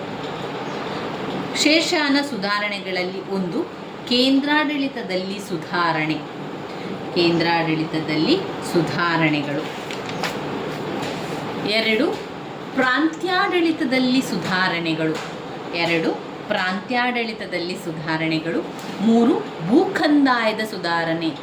ಈ ಪ್ರಶ್ನೆ ಬಂದಿದೆ ನೋಡಿ, ಶೇರ್ಷಾಹನ ಭೂಕಂದಾಯದ ಸುಧಾರಣೆಯನ್ನು ವಿವರಿಸಿ ಅಂತ. ಶೇರ್ಷಾಹನ ಭೂಕಂದಾಯದ ಸುಧಾರಣೆ, ಸೈನಿಕ ಸುಧಾರಣೆಗಳು, ಪೊಲೀಸ್ ಸುಧಾರಣೆಗಳು, ನ್ಯಾಯಾಂಗ ಸುಧಾರಣೆಗಳು, ಜನೋಪಯೋಗಿ ಕಾರ್ಯಕ್ರಮಗಳು, ನಾಣ್ಯ ಸುಧಾರಣೆಗಳು, ಶೇರ್ಷಾಹನ ಕಟ್ಟಡಗಳು, ಶೇರ್ಷಾಹನ ಔದಾರ್ಯತೆ, ಸೂರ್ಮನೆತನದ ಅವನತಿ. ಈ ಪಾಯಿಂಟ್ಸ್ಗಳನ್ನು ಮೊದಲಿಗೆ ಬಾಯ್ಪಾಠ ಮಾಡಿಕೊಳ್ಳಿ. ಮತ್ತೊಮ್ಮೆ ಪಾಯಿಂಟ್ಸ್ಗಳನ್ನು ಹೇಳ್ತಾ ಹೋಗ್ತಾನೆ. ನೀವು ಯಾರೆಲ್ಲ ದ್ವಿತೀಯ BA ಇತಿಹಾಸವನ್ನು ಓದ್ತಾ ಇದ್ದೀರೋ ಈಗಲೇ ನಿಮಗೆ ಈ ಒಂದು ಉತ್ತರ ಬರಬೇಕು. ವಿಡಿಯೋವನ್ನು ನೋಡ್ತಾ ಇರಬೇಕಾದ್ರೆ ಉತ್ತರಗಳು ಬಂದಾಗಬೇಕು, ಆವಾಗ ನಮಗೆ ಅದು ನೆನಪಲ್ಲಿ ಉಳಿತದೆ. ಶೇರ್ಷಾಹನ ಸುಧಾರಣೆಗಳಲ್ಲಿ ಅವ ಉತ್ತಮ ಸೈನಿಕನಾಗಿದ್ದ, ದಕ್ಷ ಆಡಳಿತಗಾರನಾಗಿದ್ದ, ಶ್ರೇಷ್ಠ ಸೈನಿಕನಾಗಿದ್ದ, ಆಡಳಿತಗಾರನಾಗಿದ್ದ ಅಂತೆಲ್ಲ ವಿವರಿಸಿ ನಂತರ ಪಾಯಿಂಟ್ಸ್ಗಳನ್ನು ಬರೀರಿ. ಕೇಂದ್ರಾಡಳಿತದಲ್ಲಿ ಸುಧಾರಣೆ, ಕೇಂದ್ರಾಡಳಿತದಲ್ಲಿ ಸುಧಾರಣೆ ಹೇಳಿ ನನ್ನ ಜೊತೆಗೆ ನೀವು ಕೂಡ ಹೇಳ್ತಾ ಅಭ್ಯಾಸವನ್ನು ಮಾಡಿಕೊಳ್ಳಿ. ಕೇಂದ್ರಾಡಳಿತದಲ್ಲಿ ಸುಧಾರಣೆ 1ನೇ ಪಾಯಿಂಟ್, ಕೇಂದ್ರಾಡಳಿತದಲ್ಲಿ ಸುಧಾರಣೆ. ಅವನು ಅನೇಕ ಸುಧಾರಣೆಗಳನ್ನು ಮಾಡಿದ್ದಾನೆ ಅಂತ ಹೇಳಿ ಈ ಒಂದು ಪಾಯಿಂಟ್ಸ್ಗಳನ್ನು ಬರಿತಾ ಹೋಗಬೇಕು. ಕೇಂದ್ರಾಡಳಿತದಲ್ಲಿ ಸುಧಾರಣೆ, ಪ್ರಾಂತ್ಯಾಡಳಿತದಲ್ಲಿ ಸುಧಾರಣೆ, ಭೂಕಂದಾಯದ ಸುಧಾರಣೆ, ಸೈನಿಕ ಸುಧಾರಣೆ, ಪೊಲೀಸ್ ಸುಧಾರಣೆ, ನ್ಯಾಯಾಂಗ ಸುಧಾರಣೆ, ಜನೋಪಯೋಗಿ ಕ್ರಮಗಳು, ನಾಣ್ಯಗಳ ಸುಧಾರಣೆ, ಶೇಷಾನ ಕಟ್ಟಡಗಳು, ಶೇಷಾನ ಔದಾರ್ಯತೆ, ಸೂರ್ಮನೆತನದ ಅವನತಿ. ಇವಿಷ್ಟು ಪಾಯಿಂಟ್ಸ್ಗಳನ್ನು ಕಲಿತುಕೊಳ್ಳಿ. ಇನ್ನು ಪಾಯಿಂಟ್ಸ್ನಲ್ಲಿರುವಂಥ ವಿವರಣೆಯನ್ನು ತಿಳ್ಕೊಳ್ಳೋಣ. ಕೇಂದ್ರಾಡಳಿತದ ಸುಧಾರಣೆಗಳಲ್ಲಿ ಒಂದು ಸುಲ್ತಾನ್, ಆಮೇಲೆ ದಿವಾನ್ ಎನ್ನುವಂಥ ಇಲಾಖೆಗಳು 2 ಪಾಯಿಂಟ್ಸ್ ಇದೆ. ಒಂದು ಸುಲ್ತಾನ್ ಮತ್ತೊಂದು ಇಲಾಖೆಗಳು ಎನ್ನುವಂಥ ಸಬ್ ಪಾಯಿಂಟ್ಸ್ಗಳನ್ನು ನೀವು ಕೇಂದ್ರಾಡಳಿತದ ಸುಧಾರಣೆಗಳಲ್ಲಿ ಹಾಕಬೇಕು.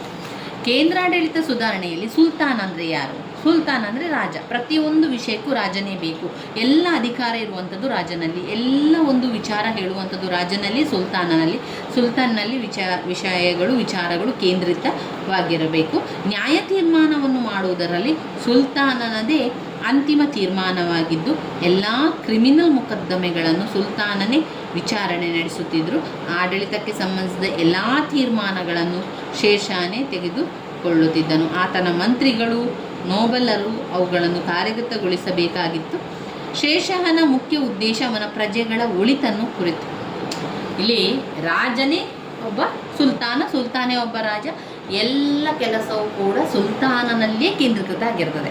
ರಾಜನಿಗೆ, ಇಲ್ಲಿ ಶೇಷಾನಿಗೆ ಪ್ರಜೆಗಳೆಂದರೆ ತುಂಬಾ ಪ್ರೀತಿ ಇತ್ತು.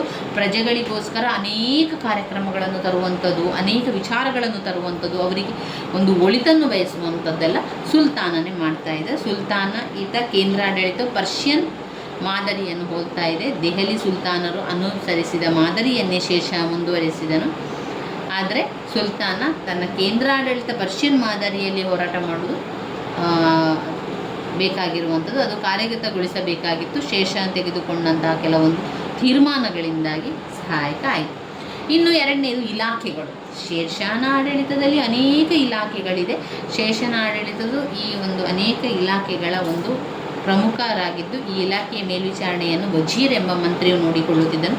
ರಾಜ್ಯದ ಹಣಕಾಸು ಮತ್ತು ಕಂದಾಯ ಇವನ ಒಂದು ಮೇಲ್ವಿಚಾರಣೆಗೊಳಪಡುತ್ತಿದ್ದರು. ಇದರೊಂದಿಗೆ ಉಳಿದ ವಿಭಾಗಗಳ ಮಂತ್ರಿಗಳ ಮೇಲ್ವಿಚಾರಣೆ ಕೂಡ ಅವರಿಗೆ ಇತ್ತು. ಇನ್ನು ದಿವಾನ್ ಇ ಆರಿಜ್, ದಿವಾನ್ ಇ ರಸಾಲತ್, ದಿವಾನ್ ಇ ಇನ್ಸಫ್, ಈ 4 ಮಂತ್ರಿಗಳಲ್ಲದೆ ಇನ್ನೂ 2 ಮುಖ್ಯ ಇಲಾಖೆಗಳನ್ನು ಕೂಡ ನಾವು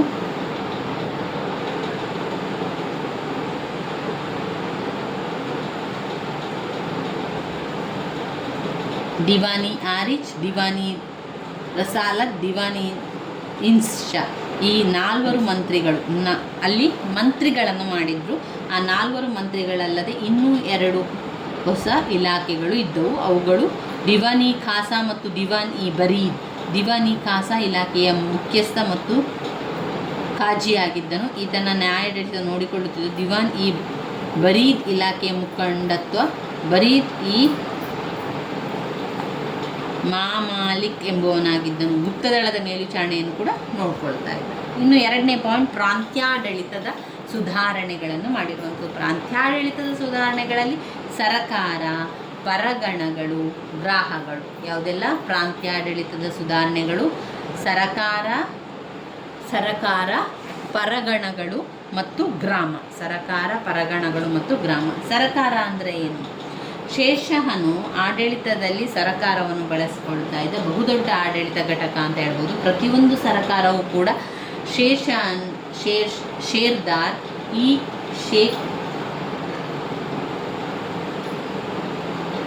ಶೇಖ್ ದಾರೆನ್ ಮತ್ತು ಮುನ್ಸಿಫಾನ್ ಎಂಬ ಅಧಿಕಾರಿಗಳ ಮೇಲ್ವಿಚಾರಣೆಗೆ ಅದು ಒಳಪಟ್ಟಿತ್ತು. ಮುಖ್ಯ ಶೇಖ್ದಾರನು ಸೈನ್ಯಾಧಿಕಾರಿಯಾಗಿದ್ದು ಸರಕಾರಗಳಲ್ಲಿ ಶಾಂತಿ ಮತ್ತು ಸುವ್ಯವಸ್ಥೆಯನ್ನು ಕಾಪಾಡುವುದು ಅವರ ಕರ್ತವ್ಯವಾಗಿತ್ತು. ಇದರೊಂದಿಗೆ ಸಹಾಯಕ ಶೇಕ್ದಾರನಿಗೆ ಆಯಾಯ ಸರ್ಕಾರಗಳ ಕಂದಾಯ ತೆರಿಗೆಗಳನ್ನು ವಸೂಲು ಮಾಡುವಂತಹ ಸಹಾಯ ಮಾಡಬೇಕಿತ್ತು. ಆ ರೀತಿಯಾಗಿತ್ತು, ವಸೂಲು ಮಾಡಬೇಕು, ಕಂದಾಯವನ್ನು ಕಟ್ಟಲಿಕ್ಕೆ ಇದ್ದವರನ್ನು ಕರೆಸಿಕೊಳ್ಳುವಂಥದ್ದು, ಈ ರೀತಿಯ ಕೆಲಸಗಳೆಲ್ಲ ಇತ್ತು. ಪರಗಣಗಳು, ಪ್ರತಿಯೊಂದು ಸರಕಾರವನ್ನು ಏನು ಮಾಡಲಾಯಿತು, ಪರಗಣಗಳನ್ನಾಗಿ ಮಾಡಿ ಪ್ರತಿಯೊಂದು ಪರಗಣಗಳಲ್ಲಿಯೂ ಶೇಕ್ದಾರ್, ಅಮೀನ್, ಕಾರ್ಕೂನ್ ಮೊದಲಾದ ಅನೇಕ ಅಧಿಕಾರಿಗಳಿದ್ದವು. ಶೇಕ್ದಾರನು ಮಿಲಿಟರಿ ಅಧಿಕಾರಿಯಾಗಿಯೂ, ಅಮೀನ್ ಅಥವಾ ಮುನ್ಸಿಫ್ ಕಂದಾಯ ಅಧಿಕಾರಿಯಾಗಿಯೂ ಕಾರ್ಯ ನಿರ್ವಹಿಸುತ್ತಿದ್ದರು. ಪ್ರತಿ ಪರಗಣಗಳಲ್ಲಿಯೂ ಇಬ್ಬರು ಕಾರ್ಕೂನದಿದ್ದು ಪರಗಣದ ದಾಸ್ತಾವೇಜುಗಳನ್ನು ಹಿಂದಿ ಮತ್ತು ಪರ್ಷಿಯನ್ ಭಾಷೆಯಲ್ಲಿ ದಾಖಲು ಮಾಡಬೇಕಾಗಿತ್ತು. ಇನ್ನು ಗ್ರಾಮಗಳು ಅಂತ ಬಂದಾಗ, ಒಂದು ಪ್ರಾಂತ್ಯಗಳಲ್ಲಿ ಗ್ರಾಮ ರಾಜ್ಯ ಅತ್ಯಂತ ಕೆಳಗಿನ ಆಡಳಿತ ಘಟಕವಾಗಿದ್ದು ಪಂಚಾಯತಿಗಳು ಅವುಗಳ ಮೇಲ್ವಿಚಾರಣೆಯನ್ನು ನಡೆಸುತ್ತಿದ್ದವು. ಗ್ರಾಮ ಪಂಚಾಯತಿಗಳು ಗ್ರಾಮದ ಹಿರಿಯರನ್ನೊಳಗೊಂಡಂಥದ್ದು. ಆಯಾಯ ಗ್ರಾಮಗಳ ಜನತೆಯ ಅಭಿವೃದ್ಧಿಯನ್ನು ಗಮನಿಸುವುದು ಅವರ ಕರ್ತವ್ಯವಾಗಿತ್ತು. ಪಂಚಾಯಿತಿಯ ಮುಖ್ಯಸ್ಥನು ರಾಜ್ಯದ ಅಧಿಕಾರಿಗಳು ಮತ್ತು ಗ್ರಾಮದ ಜನತೆಯ ನಡುವೆ ಸಂಯೋಜನಾಧಿಕಾರಿಯಾಗಿ ಕೆಲಸವನ್ನು ನಿರ್ವಹಿಸ್ತಾ ಇದ್ದರು. ಗ್ರಾಮಗಳಲ್ಲಿ ಶಾಂತಿ ಪಾಲನೆ, ವ್ಯಾಜ್ಯಗಳನ್ನು ತೀರ್ಮಾನಿಸುವ ಜವಾಬ್ದಾರಿಯೂ ಕೂಡ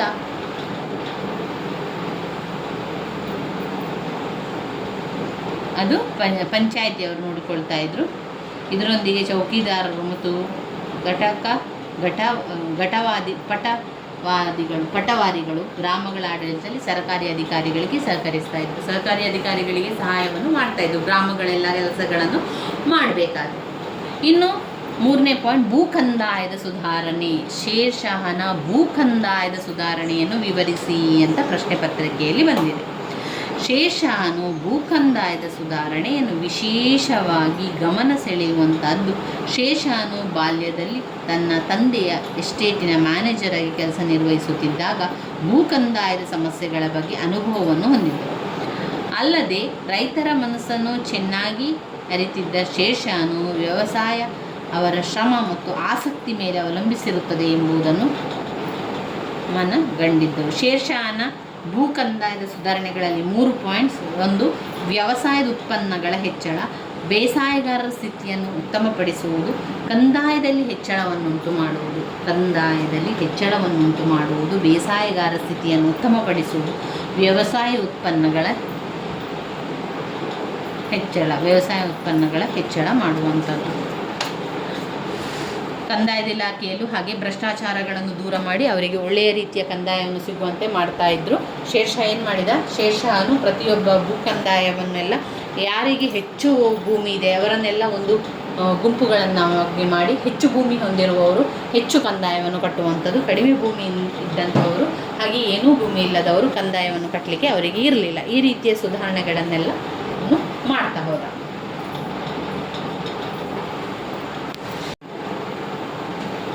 ಇನ್ನು ಭೂಕಂದಾಯದ ಸುಧಾರಣೆ, ಇದರಲ್ಲಿ ಕೂಡ ಪ್ರತ್ಯೇಕವಾದ ಪ್ರಶ್ನೆಯನ್ನು ಕೇಳ್ತಾರೆ, ನೋಡ್ಕೊಳ್ಳಿ. ಶೇರ್ ಶಹನ ಭೂಕಂದಾಯ ಸುಧಾರಣೆಗಳನ್ನು ತಿಳಿಸಿ ಅಂತ ಕೇಳ್ತಾರೆ. ಈ ಶೇರ್ ಶಹ ಯಾವುದೆಲ್ಲ ಭೂಕಂದಾಯದ ಸುಧಾರಣೆಯನ್ನು ಮಾಡಿದ್ದಾರೆ? ಭೂಕಂದಾಯದ ಸುಧಾರಣೆ ವಿಶೇಷವಾಗಿ ಗಮನ ಸೆಳೆಯುವಂತೆ ಶೇರ್ ಶಹನು ಮಾಡಿದ್ದ. ಕಾರಣ ಏನು ಅಂತ ಹೇಳಿದರೆ, ಶೇರ್ ಶಹನು ಚಿಕ್ಕ ವಯಸ್ಸಿನಲ್ಲಿದ್ದಾಗ ತನ್ನ ತಂದೆಯ ಜೊತೆಗೆ ಎಸ್ಟೇಟ್ನಲ್ಲಿ ಇರ್ತಾ ಇದ್ದ. ತನ್ನ ತಂದೆ, ಶೇರ್ ಶಹನ ತಂದೆ ಮ್ಯಾನೇಜರ್ ಆಗಿ ಕೆಲಸ ಮಾಡ್ತಾ ಇರುವಂತಹ ಸಂದರ್ಭದಲ್ಲಿ ಆಗ ಭೂಕಂದಾಯದ ಸಮಸ್ಯೆಗಳ ಬಗ್ಗೆ ಒಳ್ಳೆಯ ಅನುಭವವನ್ನು ಹೊಂದಿದ್ದವನು ಶೇರ್ ಶಹ. ಅಲ್ಲದೆ ರೈತರ ಮನಸ್ಸನ್ನು ಚೆನ್ನಾಗಿ ಅರಿತಿದ್ದವನು ಶೇರ್ ಶಹ. ಅವನಿಗೆ ರೈತರ ಕಷ್ಟ, ಅವರ ಭೂಕಂದಾಯದ ಬಗ್ಗೆ ಎಲ್ಲ ಕೂಡ ಅವನಿಗೆ ಗೊತ್ತಿತ್ತು. ಅವನು ರೈತರ ವ್ಯವಸಾಯ ಇರಬಹುದು, ಅವರ ಶ್ರಮ, ಅವರ ಆಸಕ್ತಿ ಎಲ್ಲವನ್ನು ಕೂಡ ಅವಲಂಬಿಸಿರುತ್ತದೆ ಎಂಬುದು ಅವನು ತಿಳ್ಕೊಂಡಿದ್ದ. ಆದ್ದರಿಂದ ಶೇರ್ ಶಹನು ಕಂದಾಯವನ್ನು ತುಂಬಾ ಯೋಚನೆಯನ್ನು ಮಾಡಿ 3 ಉದ್ದೇಶಗಳಿಂದ ಅವನ ಒಂದು ಸುಧಾರಣೆಗಳು ಮಾಡಿದ್ದ. 1, ವ್ಯವಸಾಯ ಉತ್ಪನ್ನಗಳ ಹೆಚ್ಚಳ. ವ್ಯವಸಾಯದ ಉತ್ಪನ್ನಗಳನ್ನು ಹೆಚ್ಚಳ ಮಾಡುವುದರ ಮೂಲಕ ಸುಧಾರಣೆಯನ್ನು ಮಾಡ್ತಾನೆ. ಬೇಸಾಯಗಾರರ ಸ್ಥಿತಿಯನ್ನು ಉತ್ತಮಪಡಿಸುವಂಥದ್ದು, ಬೇಸಾಯ ಮಾಡುವಂಥವರ ಸ್ಥಿತಿಯನ್ನು ಉತ್ತಮಪಡಿಸುವಂಥದ್ದು, ಹಾಗೆ ಕಂದಾಯದಲ್ಲಿ ಹೆಚ್ಚಳವನ್ನುಂಟು ಮಾಡುವುದು. ಮೊದಲಿಗೆ ವ್ಯವಸಾಯಕ್ಕೆ ಒಳಪಟ್ಟಂತಹ ಭೂಮಿಯನ್ನು ಒಂದೇ ನಮೂನೆಯಲ್ಲಿ ಅಳತೆ ಮಾಡಿ ಸಂಬಂಧಪಟ್ಟಂತಹ ರೈತರಿಗೆ ಹಕ್ಕುಪತ್ರಗಳನ್ನು ಕೊಡಿಸಬೇಕೆಂದು ಅವರು ಅಧಿಕಾರಿಗಳಿಗೆ ಹೇಳ್ತಾರೆ. ಅಧಿಕಾರಿಗಳಿಗೆ ಆಜ್ಞೆ ಮಾಡ್ತಾರೆ, ಸಂಬಂಧಪಟ್ಟದವರಿಗೆ ಅದನ್ನೆಲ್ಲ ಕೊಡಿ ಎನ್ನುವಂಥದ್ದು. ಭೂಮಿಯನ್ನು ಸರಿಯಾಗಿ ಅಳತೆ ಮಾಡಿ ಅದನ್ನು ಆ ರೀತಿಯಾಗಿ ಎಲ್ಲರಿಗೆ ಕೊಡ್ತಾಯಿದ್ರು. ಇನ್ನು ಜಾರಿ ಹಗ್ಗವನ್ನು ಅಳತೆಯ ಸಾಧನವಾಗಿ ಬಳಸಿದ್ರು. ಭೂಕಂದಾಯವನ್ನು ನಿಗದಿಗೊಳಿಸಲು ಬಿಗ ಎನ್ನುವಂತಹ ಅಳತೆಯ ಮಾಪನವನ್ನು ಕೂಡ ಆಗ ಬಳಸ್ತಾ ಇದ್ದರು. ಭೂಮಿಯ ಫಲವತ್ತತೆಯ ಅನುಗುಣವಾಗಿ ವ್ಯವಸಾಯಕ್ಕೆ ಒಳಪಟ್ಟಂತಹ ಭೂಮಿಯನ್ನು ಏನು ಮಾಡ್ತಾಯಿದ್ರು, 3 ಭಾಗಗಳಾಗಿ ವಿಂಗಡಿಸ್ತಾ ಇದ್ರು. ಅಂದರೆ ಒಳ್ಳೆಯ ಭೂಮಿ ಅಂತ ಗೊತ್ತಾದ ನಂತರ ಅದನ್ನು 3 ಭಾಗಗಳಾಗಿ ವಿಂಗಡಿಸುವಂಥದ್ದು. ಯಾವ ರೀತಿ?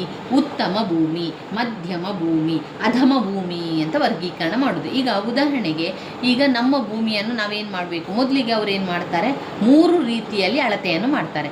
ಒಂದು ಉತ್ತಮ ಭೂಮಿ ಯಾವುದು, ಮಧ್ಯಮ ಭೂಮಿ ಯಾವುದು, ಅಧಮ ಭೂಮಿ ಯಾವುದು ಅಂತ ಅಳತೆ ಮಾಡಿ 3 ಭಾಗಗಳನ್ನಾಗಿ ವಿಂಗಡಣೆ ಮಾಡ್ತಾರೆ. ಕಂದಾಯವನ್ನು ನಿಗದಿಗೊಳಿಸುವಂಥದ್ದು ಹಾಗೆ. ಈಗ ಒಂದು ವೇಳೆ ನಿನ್ನ ಜಾಗದಲ್ಲಿ ಎಲ್ಲ ಕೂಡ ಉತ್ತಮ ಭೂಮಿ ಅಂತ ಆದರೆ ನಿನಗೆ ಕಂದಾಯವನ್ನು ಹೆಚ್ಚು ಹಾಕುವಂಥದ್ದು. ಉತ್ತಮ ಮತ್ತು ಮಧ್ಯಮ ಅಂತ ಹೇಳಿದರೆ ಸ್ವಲ್ಪ ಕಡಿಮೆ ಕಂದಾಯವನ್ನು ವಿಧಿಸುವಂಥದ್ದು. ಎಲ್ಲ ಭೂಮಿ ಕೂಡ ಮಧ್ಯಮ ಅಥವಾ ಅಧಮ ಪರಿಸ್ಥಿತಿಯಲ್ಲಿದೆ, ಅಲ್ಲಿ ಬೆಳೆಯನ್ನು ಮಾಡಿದರೆ, ಬೇಸಾಯ ಮಾಡಿದರೆ ಬೆಳೆಗಳು ಬರಲಿಕ್ಕಿಲ್ಲ ಎನ್ನುವಂಥದ್ದಿದ್ದರೆ ಅದಕ್ಕೆ ತೆರಿಗೆಯೇ ಇರ್ತಾ ಇರಲಿಲ್ಲ. ಕೆಲವೊಂದು ಕಡೆ ಸ್ವಲ್ಪ ತೆರಿಗೆಯನ್ನು ಕೂಡ ಹಾಕ್ತಾ ಇದ್ದರು. ಈ ರೀತಿಯಾಗಿ ಮಾಡಿ ತೆರಿಗೆಯನ್ನು ವಿಧಿಸ್ತಾ ಇದ್ದರು. ಇಂತಹ ವೈಜ್ಞಾನಿಕ ಮಾದರಿಯಲ್ಲಿ ಕಂದಾಯವನ್ನು ನಿಗದಿಪಡಿಸಿದ್ದಲ್ಲದೆ ಪ್ರತಿ ಬೇಸಾಯಗಾರನಿಗೂ ಕೂಡ 2 ಪತ್ರಗಳನ್ನು ನೀಡಲಾಗಿತ್ತು. ಆ ಪತ್ರದಲ್ಲಿ ಏನಾಗಿತ್ತು ಅಂದರೆ ಪಟ್ಟ ಅಥವಾ ಭೂಮಿಯ ಆಧಾರದ ಪತ್ರ. ಎರಡನೇದು ಕಬೂಲಿಯತ್ ಅಥವಾ ಒಪ್ಪಿಗೆಯ ಕರಾರು ಪತ್ರ.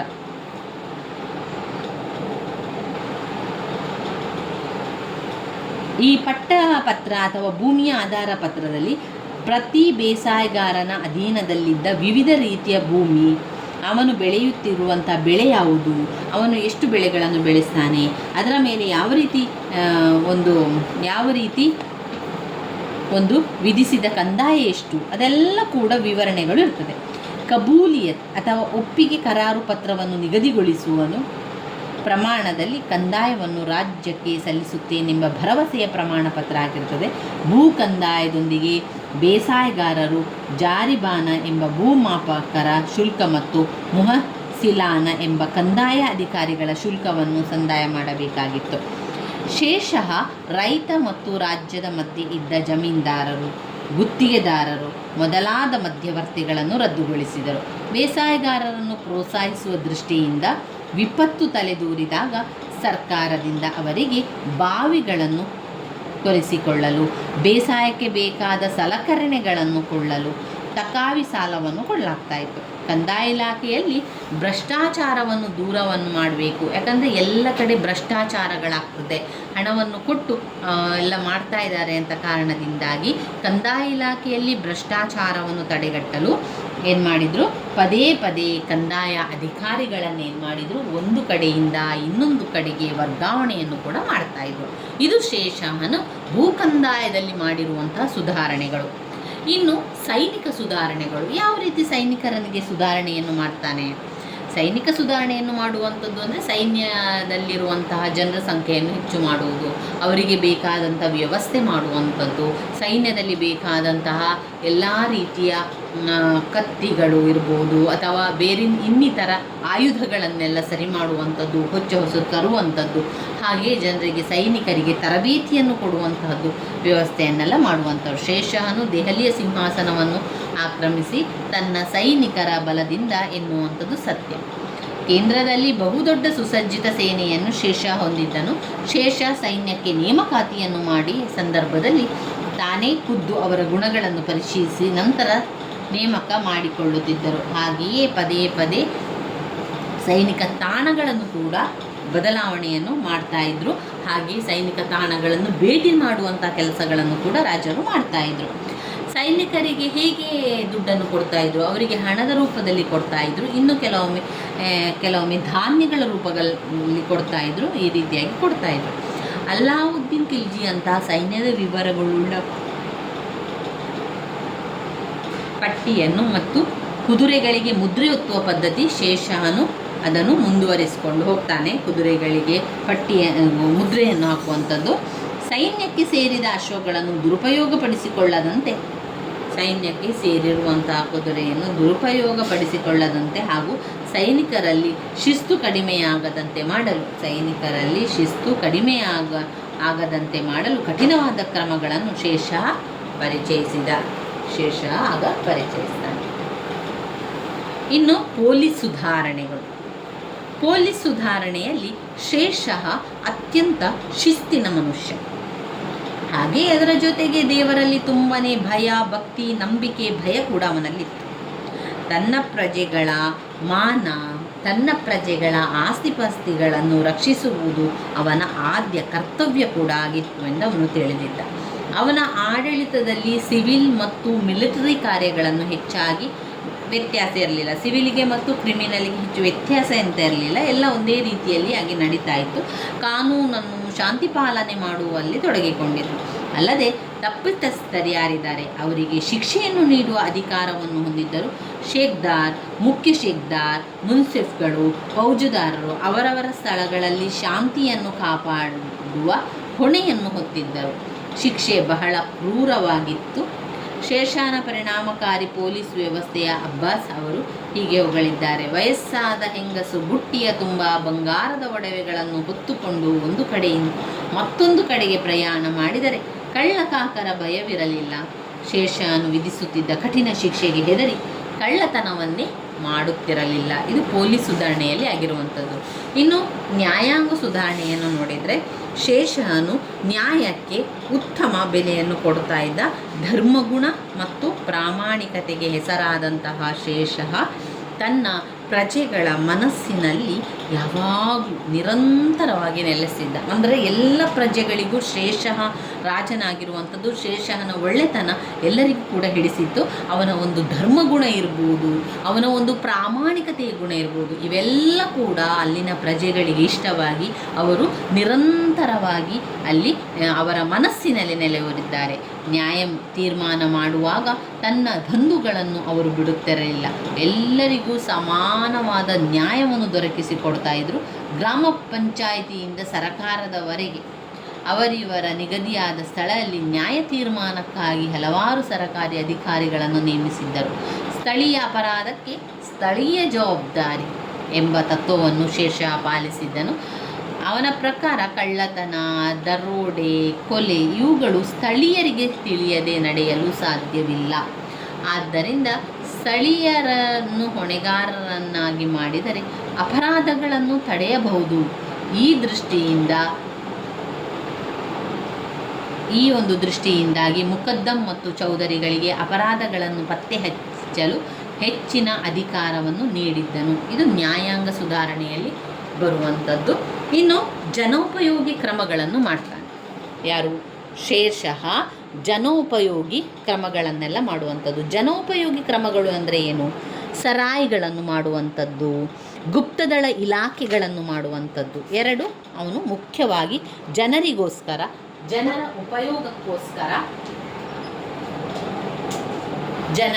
ಉಪಯೋಗಕ್ಕೋಸ್ಕರ ಅವನು ಜನೋಪಯೋಗಿ ಕಾರ್ಯಕ್ರಮವನ್ನು ಮಾಡುವಂಥದ್ದು. ಯಾವುದೆಲ್ಲ? ಸರಾಯಿಗಳನ್ನು ಮಾಡುವಂಥದ್ದು ಮತ್ತು ಗುಪ್ತದಳ ಇಲಾಖೆಗಳನ್ನು ಮಾಡುವಂಥದ್ದು.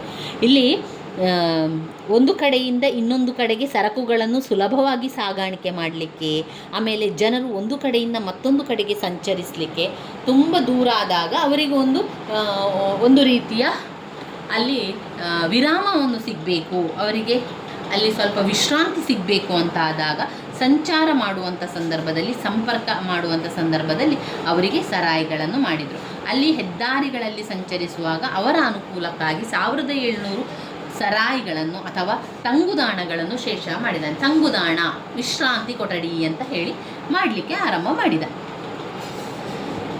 ಇದು ಮತ್ತೊಂದು ಕಡೆ ಸಂಚರಿಸಲು ಉತ್ತಮ ಸಂಚಾರ ಆಗಬೇಕು, ಅಲ್ಲಿ ಒಳ್ಳೆಯ ಸಂಪರ್ಕ ಕಲ್ಪಿಸಲು ಶೇಷ ಗಮನ ನೀಡಿ ಹಳೆಯ ರಸ್ತೆಗಳನ್ನೆಲ್ಲ ಕೂಡ ರಿಪೇರಿಯನ್ನು ಮಾಡಿದ. ದುರಸ್ತಿಗೊಳಿಸಿದ್ದಲ್ಲದೆ ಹೊಸ ರಸ್ತೆಗಳನ್ನು ನಿರ್ಮಾಣ ಮಾಡಿದ. ಹಳೆ ರಸ್ತೆ ಎಲ್ಲ ಕೆಡವ್ತಾನೆ, ಹಳೆಯ ರಸ್ತೆಯನ್ನೆಲ್ಲ ತೆಗೆದು ಹೊಸ ರಸ್ತೆಯ ನಿರ್ಮಾಣವನ್ನು ಮಾಡ್ತಾನೆ. ಎಲ್ಲವನ್ನು ದುರಸ್ತಿ ಮಾಡುವಂಥದ್ದು, ಸರಿ ಮಾಡುವಂಥ ಕಾರ್ಯಗಳನ್ನು ಮಾಡ್ತಾನೆ. ಶೇಷ ತನ್ನ ಸಾಮ್ರಾಜ್ಯದಲ್ಲಿ 4 ರಾಷ್ಟ್ರೀಯ ಹೆದ್ದಾರಿಗಳನ್ನು ಕೂಡ ನಿರ್ಮಾಣ ಮಾಡ್ತಾನೆ. 4 ರಾಷ್ಟ್ರೀಯ ಹೆದ್ದಾರಿಗಳನ್ನು ಮಾಡ್ತಾನೆ. ಅಷ್ಟೇ ಅಲ್ಲದೆ ಸೊನನ್ಗಾವ್ನಿಂದ ಅಟಕ್ವರೆಗೂ, ಆಗ್ರಾದಿಂದ ಮಂಡುವರೆಗೆ, ಆಗ್ರಾದಿಂದ ಜೋಧಪುರ ಚಿತ್ತೂರುವರೆಗೆ, ಆಮೇಲೆ ಲಾಹೋರ್ನಿಂದ ಮುಲ್ತಾನ್ವರೆಗೆ ಈ 4 ಹೆದ್ದಾರಿಗಳು ರಾಜಧಾನಿಯಿಂದ ಹೊರಟು ಮುಖ್ಯ ಮಾರ್ಗಗಳ ಮೂಲಕ ತಮ್ಮ ಕೊನೆಯನ್ನು ಮುಟ್ಟುತ್ತಿದ್ದವು. ಈ ಹೆದ್ದಾರಿಗಳ ಕೆಲೆಗಳಲ್ಲಿ ಜನರಿಗೆ ನೆರಳು ನೀಡುವ ಮರಗಳನ್ನು ಕೂಡ ನೆಡೆಸಿದ್ದನು. ಯಾರು? ಶೇರ್ ಶಹ. 2 ಮುಖ್ಯವಾದ ಜನೋಪಯೋಗಿ ಕಾರ್ಯಗಳಲ್ಲಿ ಒಂದು ಸರಾಯಿಗಳು, ಮತ್ತೊಂದು ಗುಪ್ತದಳ ಇಲಾಖೆ. ಹೆದ್ದಾರಿಗಳಲ್ಲಿ ಸಂಚರಿಸುವಾಗ ವಿಶ್ರಾಂತಿಗೆ ಎಂದು ವಿಶ್ರಾಂತಿ ಕೊಠಡಿಯನ್ನು ಪ್ರತ್ಯೇಕವಾಗಿ ಸರಾಯಿಗಳನ್ನು ಮಾಡಿದ. ಅದರ ಒಳಗೆ ಹಿಂದೂಗಳಿಗೆ ಉಳ್ಕೊಳ್ಳಿಕ್ಕೆ ಒಂದು ಕೊಠಡಿಗಳು, ಹಾಗೆ ಮುಸ್ಲಿಮರಿಗೆ ಉಳಿದುಕೊಳ್ಳಲು ಪ್ರತ್ಯೇಕ ಕೊಠಡಿ. ಒಂದೇ ವಿಶ್ರಾಂತಿ ಕೊಠಡಿಯ ಒಳಗೆ ಹಿಂದೂಗಳಿಗೆ ಮತ್ತು ಮುಸಲ್ಮಾನರಿಗೆ ಪ್ರತ್ಯೇಕವಾಗಿ ಕೋಣೆಗಳನ್ನು ಕೂಡ ಮಾಡಿದ. ಹಾಗೆ ಅದರೊಳಗೆ ಈಗ ವಿಶ್ರಾಂತಿಗಾಗಿ ಬಂದವರಿಗೆ ಬಾಯಾರಿಕೆ ಆಗುವಂಥದ್ದು, ಅಂಥ ಸಂದರ್ಭ ನೀರು ಬೇಕಾಗ್ತದೆ ಅಂದರೆ ಬಾವಿಗಳನ್ನು ಕೂಡ ನಿರ್ಮಾಣ ಮಾಡಿದ್ದರಿಂದ ಅದು ಬಾವಿಗಳನ್ನು ನಿರ್ಮಾಣ ಮಾಡಿದ. ಇನ್ನು ಮಸೀದಿ, ದೇವಾಲಯ, ಅಡಿಗೆ ಕೋಣೆಗಳು ಕೂಡ ಅದರೊಳಗೆ ಇತ್ತು. ಅಂದರೆ ಅಲ್ಲಿ ಆ ಒಂದು ಸರಾಯಿಗೆ ಮುಸಲ್ಮಾನರು ಹೋದಾಗ ಅವರಿಗೆ ಪ್ರಾರ್ಥನೆಗಳನ್ನು ಮಾಡಲಿಕ್ಕೆ ಒಂದು ಚಿಕ್ಕದಾದ ಮುಸ್ಲಿಂ ಮಂದಿರವನ್ನು ಅಲ್ಲಿ ಕಟ್ಟಿದ, ಅಂದರೆ ಮಸೀದಿಯನ್ನು ಕಟ್ಟಿದ. ಹಾಗೆ ಹಿಂದೂಗಳಿಗೂ ಪ್ರಾರ್ಥನೆಗಳನ್ನು ಮಾಡಲು ಸಣ್ಣದಾದ ದೇವಾಲಯನೂ ಕೂಡ ಆ ಒಂದು ವಿಶ್ರಾಂತಿ ಕೊಠಡಿಯೊಳಗೆ ಮಾಡಿದ. ಹಾಗೆ ಎಲ್ಲರಿಗೂ ಕೂಡ ಅದರಲ್ಲಿ ಅವರು ಎದ್ದು ಅಲ್ಲಿ ಅಡಿಗೆ ಕೋಣೆಗಳು ಕೂಡ ನಿರ್ಮಿಸಲಾಗಿತ್ತು, ಅಡಿಗೆ ಆಹಾರ ಪದಾರ್ಥಗಳನ್ನು ತಯಾರಿಸಲಿಕ್ಕೆ ಮಾಡಿದರು. ಇದರಿಂದ ಜನರಿಗೆ ತುಂಬಾ ಸಹಾಯಕ ಆಯಿತು. ಯಾಕಂದರೆ ಹೆದ್ದಾರಿಯ ನಿರ್ಮಾಣವಾಗಿರುವುದರಿಂದ ಕ್ರಮೇಣ ವ್ಯಾಪಾರ ಮತ್ತು ವಾಣಿಜ್ಯ ಕೇಂದ್ರಗಳನ್ನಾಗಿ ಬೆಳೆಸಿಕೊಳ್ಳಬಹುದು. ಅಲ್ಲದೆ ಸರಾಯಿಗಳು ಅಂಚೆ ಕಚೇರಿಯಿಂದ ಅಥವಾ ಚೌಕಿಗಳಾಗಿ ಕೂಡ ಕೆಲಸವನ್ನು ಮಾಡ್ತಾಯಿದ್ರು. ಪ್ರತಿ ಸರಾಯಿಗಳಲ್ಲಿ ಸದಾಕಾಲ 2 ಕುದುರೆ ಸವಾರರು ಸಿದ್ಧವಾಗಿ ನಿಂತಿದ್ದು ಸುಲ್ತಾನನ ಪತ್ರಗಳನ್ನು, ಫರ್ಮ್ಯಾನ್ಗಳನ್ನು ಒಂದು ಸ್ಥಳದಿಂದ ಮತ್ತೊಂದು ಸ್ಥಳಕ್ಕೆ ಶೀಘ್ರವಾಗಿ ತಲುಪಿಸಿದ್ದರು. ಹೀಗೆ ಸರಾಯಿಗಳೇನಾಯಿತು, ಸಾರ್ವಜನಿಕರ ಸಂಚಾರಕ್ಕೆ, ವರ್ತಕರಿಗೆ ತಂಗುದಾಣವಾಗಿ ಸರಕಾರದ ಕಾಗದ ಪತ್ರಗಳ ಶೀಘ್ರವಾದ ರವಾನೆ ಮಾಡಲಿಕ್ಕೆ ಸಹಾಯಕ ಆಯಿತು. ಇನ್ನು ಗುಪ್ತದಳ ಇಲಾಖೆ ಅಥವಾ ಜಾಗೃತ ದಳ. ಶೇರ್ ಶಹ ಬಹಳ ಪರಿಣಾಮಕಾರಿಯಾಗಿ ಗುಪ್ತದಳ ಇಲಾಖೆಯನ್ನು ನಿರ್ಮಿಸ್ತಾನೆ. ಅವರನ್ನು ಆಯ್ಕೆ ಮಾಡಿಕೊಳ್ಳುವಂಥದ್ದು. ಎಲ್ಲ ಪ್ರಮುಖ ಸ್ಥಳಗಳಲ್ಲೂ ಗುಪ್ತಚರರು ನೇಮಕಗೊಂಡಿದ್ದರು. ಗುಪ್ತದಳದ ಮೇಲ್ವಿಚಾರಣೆಯನ್ನು ದರೋಗಾ ಇ ದಾಕ್ ಚೌಕಿ ಎಂದು ಕರೆಯಲಾಗಿತ್ತು. ಚೌಕಿ ಎಂದು ಕರೆಯಲಾಗಿತ್ತು. ಗುಪ್ತಚರರು ಎಲ್ಲ ಅಧಿಕಾರಿಗಳ ಚಲನವಲನಗಳನ್ನು ವೀಕ್ಷಿಸಿ ಸುಲ್ತಾನರಿಗೆ ವರದಿಯನ್ನು ಕೂಡ ಸಲ್ಲಿಸ್ತಾ ಇದ್ದರು. ಏನು ವಿಚಾರ ಆಯಿತು, ಈ ದಿನದ ವಿಚಾರ ಏನಾಯಿತು, ಈ ವಾರದ ವಿಚಾರ ಏನಾಯಿತು ಅಂತ ಜನರ ವಿಷಯಗಳನ್ನೆಲ್ಲ ಸುಲ್ತಾನರಿಗೆ ತಿಳಿಸುವಂಥ ಕೆಲಸವನ್ನು ಮಾಡುವಂಥದ್ದು ಗುಪ್ತದಳ ಇಲಾಖೆ. ಶೇರ್ ಶಹನ ಆಡಳಿತ ಯಶಸ್ವಿಯಾಗಬೇಕಾದರೆ ಅವನು ಹೊಂದಿದ್ದ ವ್ಯವಸ್ಥಿತ ಪರಿಣಾಮಕಾರಿ ಗುಪ್ತದಳವೇ ಕಾರಣ ಎಂದು ಅಭಿಪ್ರಾಯ ಕೂಡ ಪಡ್ತಾರೆ. ಇನ್ನು ಬರುವಂಥದ್ದು ನಾಣ್ಯಗಳ ಸುಧಾರಣೆ. ಶೇರ್ ಶಹನ ಕಾಲದಲ್ಲಿ, ಶೇರ್ ಶಹನ ಆಡಳಿತ ಮಾಡಿದಂತಹ ಸಂದರ್ಭದಲ್ಲಿ ನಾಣ್ಯಗಳನ್ನು ಕೂಡ ಅವನು ಮಾಡ್ತಾನೆ, ನಾಣ್ಯಗಳ ಸುಧಾರಣೆಗಳನ್ನು ಮಾಡ್ತಾನೆ. ಅತಿ ಹೆಚ್ಚಿನ ಸುಧಾರಣೆಗಳಿಗೆ ಜಾರಿಗೆ ತಂದನು. ಹಳೆಯದಾದಂತಹ ಸವಕಲು ಸಣ್ಣ ನಾಣ್ಯಗಳನ್ನೆಲ್ಲ ಹಿಂಪಡೆದು ವಿವಿಧ ನಮೂನೆಯ ಸಮಾನ ತೂಕವುಳ್ಳಂತಹ ಚಿನ್ನ, ಬೆಳ್ಳಿ, ತಾಮ್ರ ನಾಣ್ಯಗಳನ್ನು ಕೂಡ ಅಚ್ಚು ಹಾಕಿಸಿದ. ಶೇರ್ ಶಹನ ಬೆಳ್ಳಿಯ ನಾಣ್ಯ ಭಾರತದಲ್ಲಿ ತುಂಬ ವರ್ಷದವರೆಗೂ ಚಲಾವಣೆಯಲ್ಲಿತ್ತು. ಕ್ರಿಸ್ತಶಕ 1835ರವರೆಗೂ ಕೂಡ ಆ ಬೆಳ್ಳಿಯ ನಾಣ್ಯ ಚಲಾವಣೆಯಲ್ಲಿತ್ತು. ನಮಗೆ ಈ ನಾಣ್ಯಗಳಿಂದಾಗಿ ಆಧಾರ ಸಿಕ್ಕಿರುವಂಥದ್ದು, ಈ ರಾಜವಂಶಸ್ಥರಿದ್ದರು, ರಾಜವಂಶಸ್ಥರು ಆಳ್ವಿಕೆ ಮಾಡ್ತಾಯಿದ್ರು ಅಂತ ನಮಗೆ ಆಧಾರ ಸಿಕ್ಕಿರುವಂಥದ್ದು ಈ ಶಾಸನ, ಸಾಹಿತ್ಯ ಆಧಾರ, ನಾಣ್ಯಗಳಿಂದ. ನಾಣ್ಯಗಳಲ್ಲಿ ನಮಗೆ ಗೊತ್ತಾಯಿತು ನೋಡಿ, ಇಂತಿಷ್ಟು ವರ್ಷಗಳ ಕಾಲ ಅವನಿದ್ದ, ರಾಜ್ಯಭಾರವನ್ನು ಮಾಡ್ತಾ ಇದ್ದ. ಅವನು ಬೆಳ್ಳಿಯ ನಾಣ್ಯಗಳನ್ನು ಮಾಡಿದ್ದರಿಂದ ಅವನ ಆರ್ಥಿಕ ಆಡಳಿತ ತುಂಬಾ ಉತ್ತಮವಾಗಿತ್ತು. ಅವನು ಒಳ್ಳೆಯ ಆಡಳಿತವನ್ನು ಮಾಡ್ತಾ ಇದ್ದ. ಹಾಗೆಯೇ ಎಲ್ಲ ಕೂಡ ಅವನಿಗೆ ಲಾಭವನ್ನು ತರ್ತಾ ಇತ್ತು ಅಂತ ಗಮನಿಸ್ಬೋದು. ಆಮೇಲೆ ಶೇರ್ ಶಹನ ಕಟ್ಟಡಗಳು ಯಾವ ರೀತಿ ಇತ್ತು? ಶೇರ್ ಶಹನ ಕಟ್ಟಡಗಳು, ಶೇರ್ ಶಹನು 2 ಕೋಟೆಗಳನ್ನು ನಿರ್ಮಿಸಿದನು. ಜೀಲಂ ನದಿಯ ದಡದಲ್ಲಿ ರೋಹ್ಟಸ್ಗರ್ ಕೋಟೆ, ಮತ್ತೊಂದು ದೆಹಲಿಯ ಪುರಾನಾ ಕಿಲಾ ಎಂಬಲ್ಲಿ ದೆಹಲಿಯ ಹಳೆ ಕೋಟೆ. ಪುರಾನಾ ಕಿಲಾದಲ್ಲಿರುವ ಮಸೀದಿ ಇಂಡೋ ಇಸ್ಲಾಮಿಕ್ ವಾಸ್ತುಶಿಲ್ಪಕ್ಕೆ ಉತ್ತಮ ಉದಾಹರಣೆಯಾಗಿತ್ತು. ಶೇರ್ ಶಹನ ಕಾಲದಲ್ಲಿ ನಿರ್ಮಾಣವಾದ ಉತ್ತಮ ಮತ್ತು ಸುಂದರವಾದ ಕಟ್ಟಡ ಅಂತ ಹೇಳಿದರೆ ಬಿಹಾರ್ನ ಸಸಾರಾಮ್ನಲ್ಲಿ ಕಟ್ಟಲ್ಪಟ್ಟ ಶೇರ್ ಶಹನ ಸಮಾಧಿ. ಶೇರ್ ಶಹನ ಸಮಾಧಿ ತುಂಬಾ ಪ್ರಖ್ಯಾತವಾದಂತಹ ಕಟ್ಟಡ ಆಗಿತ್ತು. ಇನ್ನು ಶೇಷನ ಔದಾರ್ಯತೆ ನೋಡಿದರೆ ಶೇಷ ಎಷ್ಟು ಸಹಾಯವನ್ನು ಮಾಡ್ತಾ ಇದ್ದ. ಬಡವರಿಗೋಸ್ಕರ ಉಚಿತ ಆಹಾರವನ್ನು ನೀಡಲು ಲಂಗರ್ಗಳನ್ನು ಸ್ಥಾಪಿಸಿದ. ಈಗ ನೀವು ನೋಡಿರ್ಬೋದು ಬೇರೆ ಬೇರೆ ಕಡೆಗಳಲ್ಲಿ ಪೇಟೆಗಳಲ್ಲೆಲ್ಲ ನೀವು ನೋಡಿದರೆ ಇಂದಿರಾ ಕ್ಯಾಂಟೀನ್ ಅಂತ ಮಾಡಿದರು ನೋಡಿ. ಅಲ್ಲಿ ಈಗ ಫ್ರೀಯಾಗಿ ಅಲ್ಲ, ಆದರೆ ತುಂಬ ಕಡಿಮೆ ಬೆಲೆಯಲ್ಲಿ. ಈಗ ಒಂದು ಪ್ಲೇಟ್ ಇಡ್ಲಿಗೆಲ್ಲ ನೀವು ನೋಡಿದರೆ 5 ರೂಪಾಯಿ, 10 ರೂಪಾಯಿ, ಊಟಕ್ಕೆ 10 ರೂಪಾಯಿ, 20 ರೂಪಾಯಿ, ಈ ರೀತಿ ಕಡಿಮೆ ಬೆಲೆಯಲ್ಲಿ ಅವರು ಆಹಾರವನ್ನು ಬಡವರಿಗೆ ಎಲ್ಲರಿಗೂ ಕೂಡ ಕೊಡೋದ್ರಿಂದ ಅದೇ ರೀತಿಯಲ್ಲಿ ಶೇಷ ಏನು ಮಾಡಿದ್ದ, ಬಡವರಿಗಾಗಿ ಉಚಿತವಾದ ಆಹಾರವನ್ನು ನೀಡಲು ಲಂಗರ್ ಎನ್ನುವಂಥದ್ದು ಸ್ಥಾಪಿಸಿದ. ಲಂಗರ್ ಅಂದರೆ ಒಂದು ರೀತಿಯ ಚಿಕ್ಕದಾದ ಹೋಟೆಲ್ ರೀತಿಯಲ್ಲಿ. ಅಲ್ಲದೆ ರಾಜ್ಯದ ಖರ್ಚಿನಿಂದ ಏನು ಮಾಡಿದ, ಆಸ್ಪತ್ರೆಗಳನ್ನು ಸ್ಥಾಪಿಸಿ ಮನುಷ್ಯರಿಗೆ, ಪ್ರಾಣಿಗಳಿಗೆ, ಪಕ್ಷಿಗಳಿಗೆ ಉಚಿತವಾಗಿ ಔಷಧಗಳನ್ನು ಹಾಗೂ ಸೇವೆಯನ್ನು ಮಾಡುವಂತೆ ವೈದ್ಯರನ್ನು ನೇಮಿಸಿದನು. ವಿದ್ಯಾಭ್ಯಾಸವನ್ನು ಪ್ರೋತ್ಸಾಹಿಸಲು ಮಸೀದಿಗಳಿಗೆ ಮತ್ತು ಮದರಸಗಳಿಗೆ ಅನೇಕ ದತ್ತಿಗಳನ್ನು ಕೂಡ ನೀಡಿದರು. ಇಲ್ಲಿ ಸೂರ್ ಮನೆತನದ ಅವನತಿಯಾಗಲಿಕ್ಕೆ ಕಾರಣ ಅಫ್ಘನ್ನರ ಆಡಳಿತವನ್ನು ನಿರ್ಮೂಲನೆ ಮಾಡಿ ಮೊಘಲರ ಆಳ್ವಿಕೆ ಪುನಃಸ್ಥಾಪನೆ ಆಗ್ತದೆ. ಶೇಷಃ ತನ್ನ ಆಡಳಿತವನ್ನು ಕೇವಲ 5 ವರ್ಷಗಳ ಕಾಲ ಆಳ್ವಿಕೆಯನ್ನು ಮಾಡ್ತಾನೆ. 5 ವರ್ಷದಲ್ಲಿ ಒಳ್ಳೆಯ ಬದಲಾವಣೆಗಳನ್ನು ತನ್ನ ರಾಜ್ಯದಲ್ಲಿ ಮಾಡ್ತಾನೆ. ಅಷ್ಟೇ ಅಲ್ಲದೆ ಪ್ರಜೆಗಳೆಲ್ಲ ಅವನ ಆಡಳಿತದ ಬಗ್ಗೆ ತುಂಬಾ ಸಂತೋಷವನ್ನು ಪಟ್ಟಿದ್ದರು. ಇನ್ನೂ ಕೆಲವು ವರ್ಷಗಳ ಕಾಲ ಅವನ ಆಳ್ವಿಕೆಯನ್ನು ಮಾಡಿದರೆ ಅನೇಕ ಇನ್ನಷ್ಟು ಬದಲಾವಣೆಗಳು ಬರ್ತಾ ಇತ್ತು ಎನ್ನುವಂಥದ್ದು ಒಂದು ಕೆಲವು ಆಧಾರ ಮೂಲಕ ನಮಗೆ ಗೊತ್ತಾಗ್ತದೆ. 5 ವರ್ಷಗಳ ಕಾಲ ಶೇಷ ಜನತೆಗೆ ಉತ್ತಮವಾದ ಆಡಳಿತವನ್ನು ನೀಡುವುದರಲ್ಲಿ ಯಶಸ್ವಿಯಾದನು. ಈತನ ಮಗನು ಉತ್ತರಾಧಿಕಾರಿ ಆದ ಇಸ್ಲಾಂ ಶಾ ಕ್ರಿಸ್ತಶಕ 1553ರವರೆಗೆ ದೆಹಲಿಯನ್ನು ಆಳ್ತಾನೆ. ಇಸ್ಲಾಂ ಶಾನ ಮರಣ ನಂತರ ಸೂರ್ ಸಂತತಿಯ ಅವನತಿಯಾಗಿ ಬಿಡ್ತದೆ. ಇಸ್ಲಾಂ ಶಾನ ಮಗನಾದ ಫಿರೋಜ್ ಶಾನು ತನ್ನ 12ನೆಯ ವಯಸ್ಸಿಗೆ ಕೊಲೆಯಾಗ್ತಾನೆ. ಸೂರ್ ಸಂತತಿಯ ಸಿಂಹಾಸನಕ್ಕಾಗಿ ಅದೇ ಮನೆತನದ 3ರಲ್ಲಿ ಪೈಪೋಟಿ ಪ್ರಾರಂಭ ಆಗ್ತದೆ. ಆದಿಲ್ ಶಾ, ಇಬ್ರಾಹಿಂ ಶಾ, ಸಿಕಂದರ್ ಶಾ 3ರಲ್ಲಿ ಯಾರು ವಿಜೇತರಾಗಿ ಸಿಂಹಾಸನವನ್ನು ಆಕ್ರಮಿಸಲಾಗದಿದ್ದುದರಿಂದ ಸಾಮ್ರಾಜ್ಯ ವಿಭಜನೆ ಪಡ್ತದೆ. ಇಂತಹ ಸಂದರ್ಭವನ್ನು ಉಪಯೋಗಿಸಿಕೊಂಡಂಥ ಹುಮಾಯೂನನು ದೆಹಲಿಯಲ್ಲಿದ್ದ ಸಿಕಂದರ್ ಶಾನನ್ನು ಕ್ರಿಸ್ತಶಕ 1555ರಲ್ಲಿ ಮಚ್ಚೀವಾರ ಕದನದಲ್ಲಿ ಸೋಲಿಸಿ ಅಫ್ಘನ್ನರ ಆಡಳಿತವನ್ನು ನಿರ್ಮೂಲನೆ ಮಾಡಿ ಮೊಘಲರ ಆಳ್ವಿಕೆ ಸ್ಥಾಪಿಸಿದನು. ಈಗ ಶೇರ್ ಶಾಹ ಮತ್ತು ಇಬ್ರಾಹಿಂ ಶಾಹ, ಆಮೇಲೆ ಸೂರ್ ಶಾಹ, ಆದಿಲ್ ಶಾಹ, ಸಿಕಂದರ್ ಶಾ ಇವರೆಲ್ಲರೂ ಕೂಡ ಅಫ್ಘನ್ನರಾಗಿದ್ದರು. ಅವರ ಒಂದು ವಂಶವನ್ನು ನಿರ್ಮೂಲನೆ ಮಾಡಿ ಮೊಘಲರ ಆಳ್ವಿಕೆ ಆರಂಭ ಆಗ್ತದೆ. ಮೊಘಲರ ಆಳ್ವಿಕೆ ಆರಂಭ ಆದ ನಂತರ ಮೊಘಲರ ಸಾಮ್ರಾಜ್ಯವೇ ಇರುವಂಥದ್ದನ್ನು ಕಾಣ್ಬೋದು. ಇವಿಷ್ಟು ನಮ್ಮ ಶೇಷನ ಸುಧಾರಣೆಗಳು. ಪಾಯಿಂಟ್ಸ್ಗಳನ್ನು ಮತ್ತೊಮ್ಮೆ ಹೇಳ್ತೇನೆ, ಆ ಪಾಯಿಂಟ್ಸ್ಗಳನ್ನು ಬಾಯ್ಪಾಠ ಮಾಡಿ ಹೇಳ್ಕೊಳ್ಳಿ. ಕೇಂದ್ರ ಆಡಳಿತದಲ್ಲಿ ಸುಧಾರಣೆ, ಸಬ್ ಪಾಯಿಂಟ್ಸ್ಗಳು ಸುಲ್ತಾನ ಮತ್ತು ಇಲಾಖೆಗಳು ಕೇಂದ್ರ ಆಡಳಿತದಲ್ಲಿ ಸುಧಾರಣೆ. 2 ಪ್ರಾಂತ್ಯಾಡಳಿತದಲ್ಲಿ ಸುಧಾರಣೆ, ಸರಕಾರ, ಪರಗಣಗಳು ಮತ್ತು ಗ್ರಾಮಗಳು. ಪ್ರಾಂತ್ಯಾಡಳಿತದಲ್ಲಿ ಸುಧಾರಣೆಗಳು, ಸರಕಾರ, ಪರಗಣಗಳು, ಗ್ರಾಮಗಳು. ಭೂಕಂದಾಯದ ಸುಧಾರಣೆ ಮತ್ತೆ 3 ಪಾಯಿಂಟ್ಸ್ಗಳು.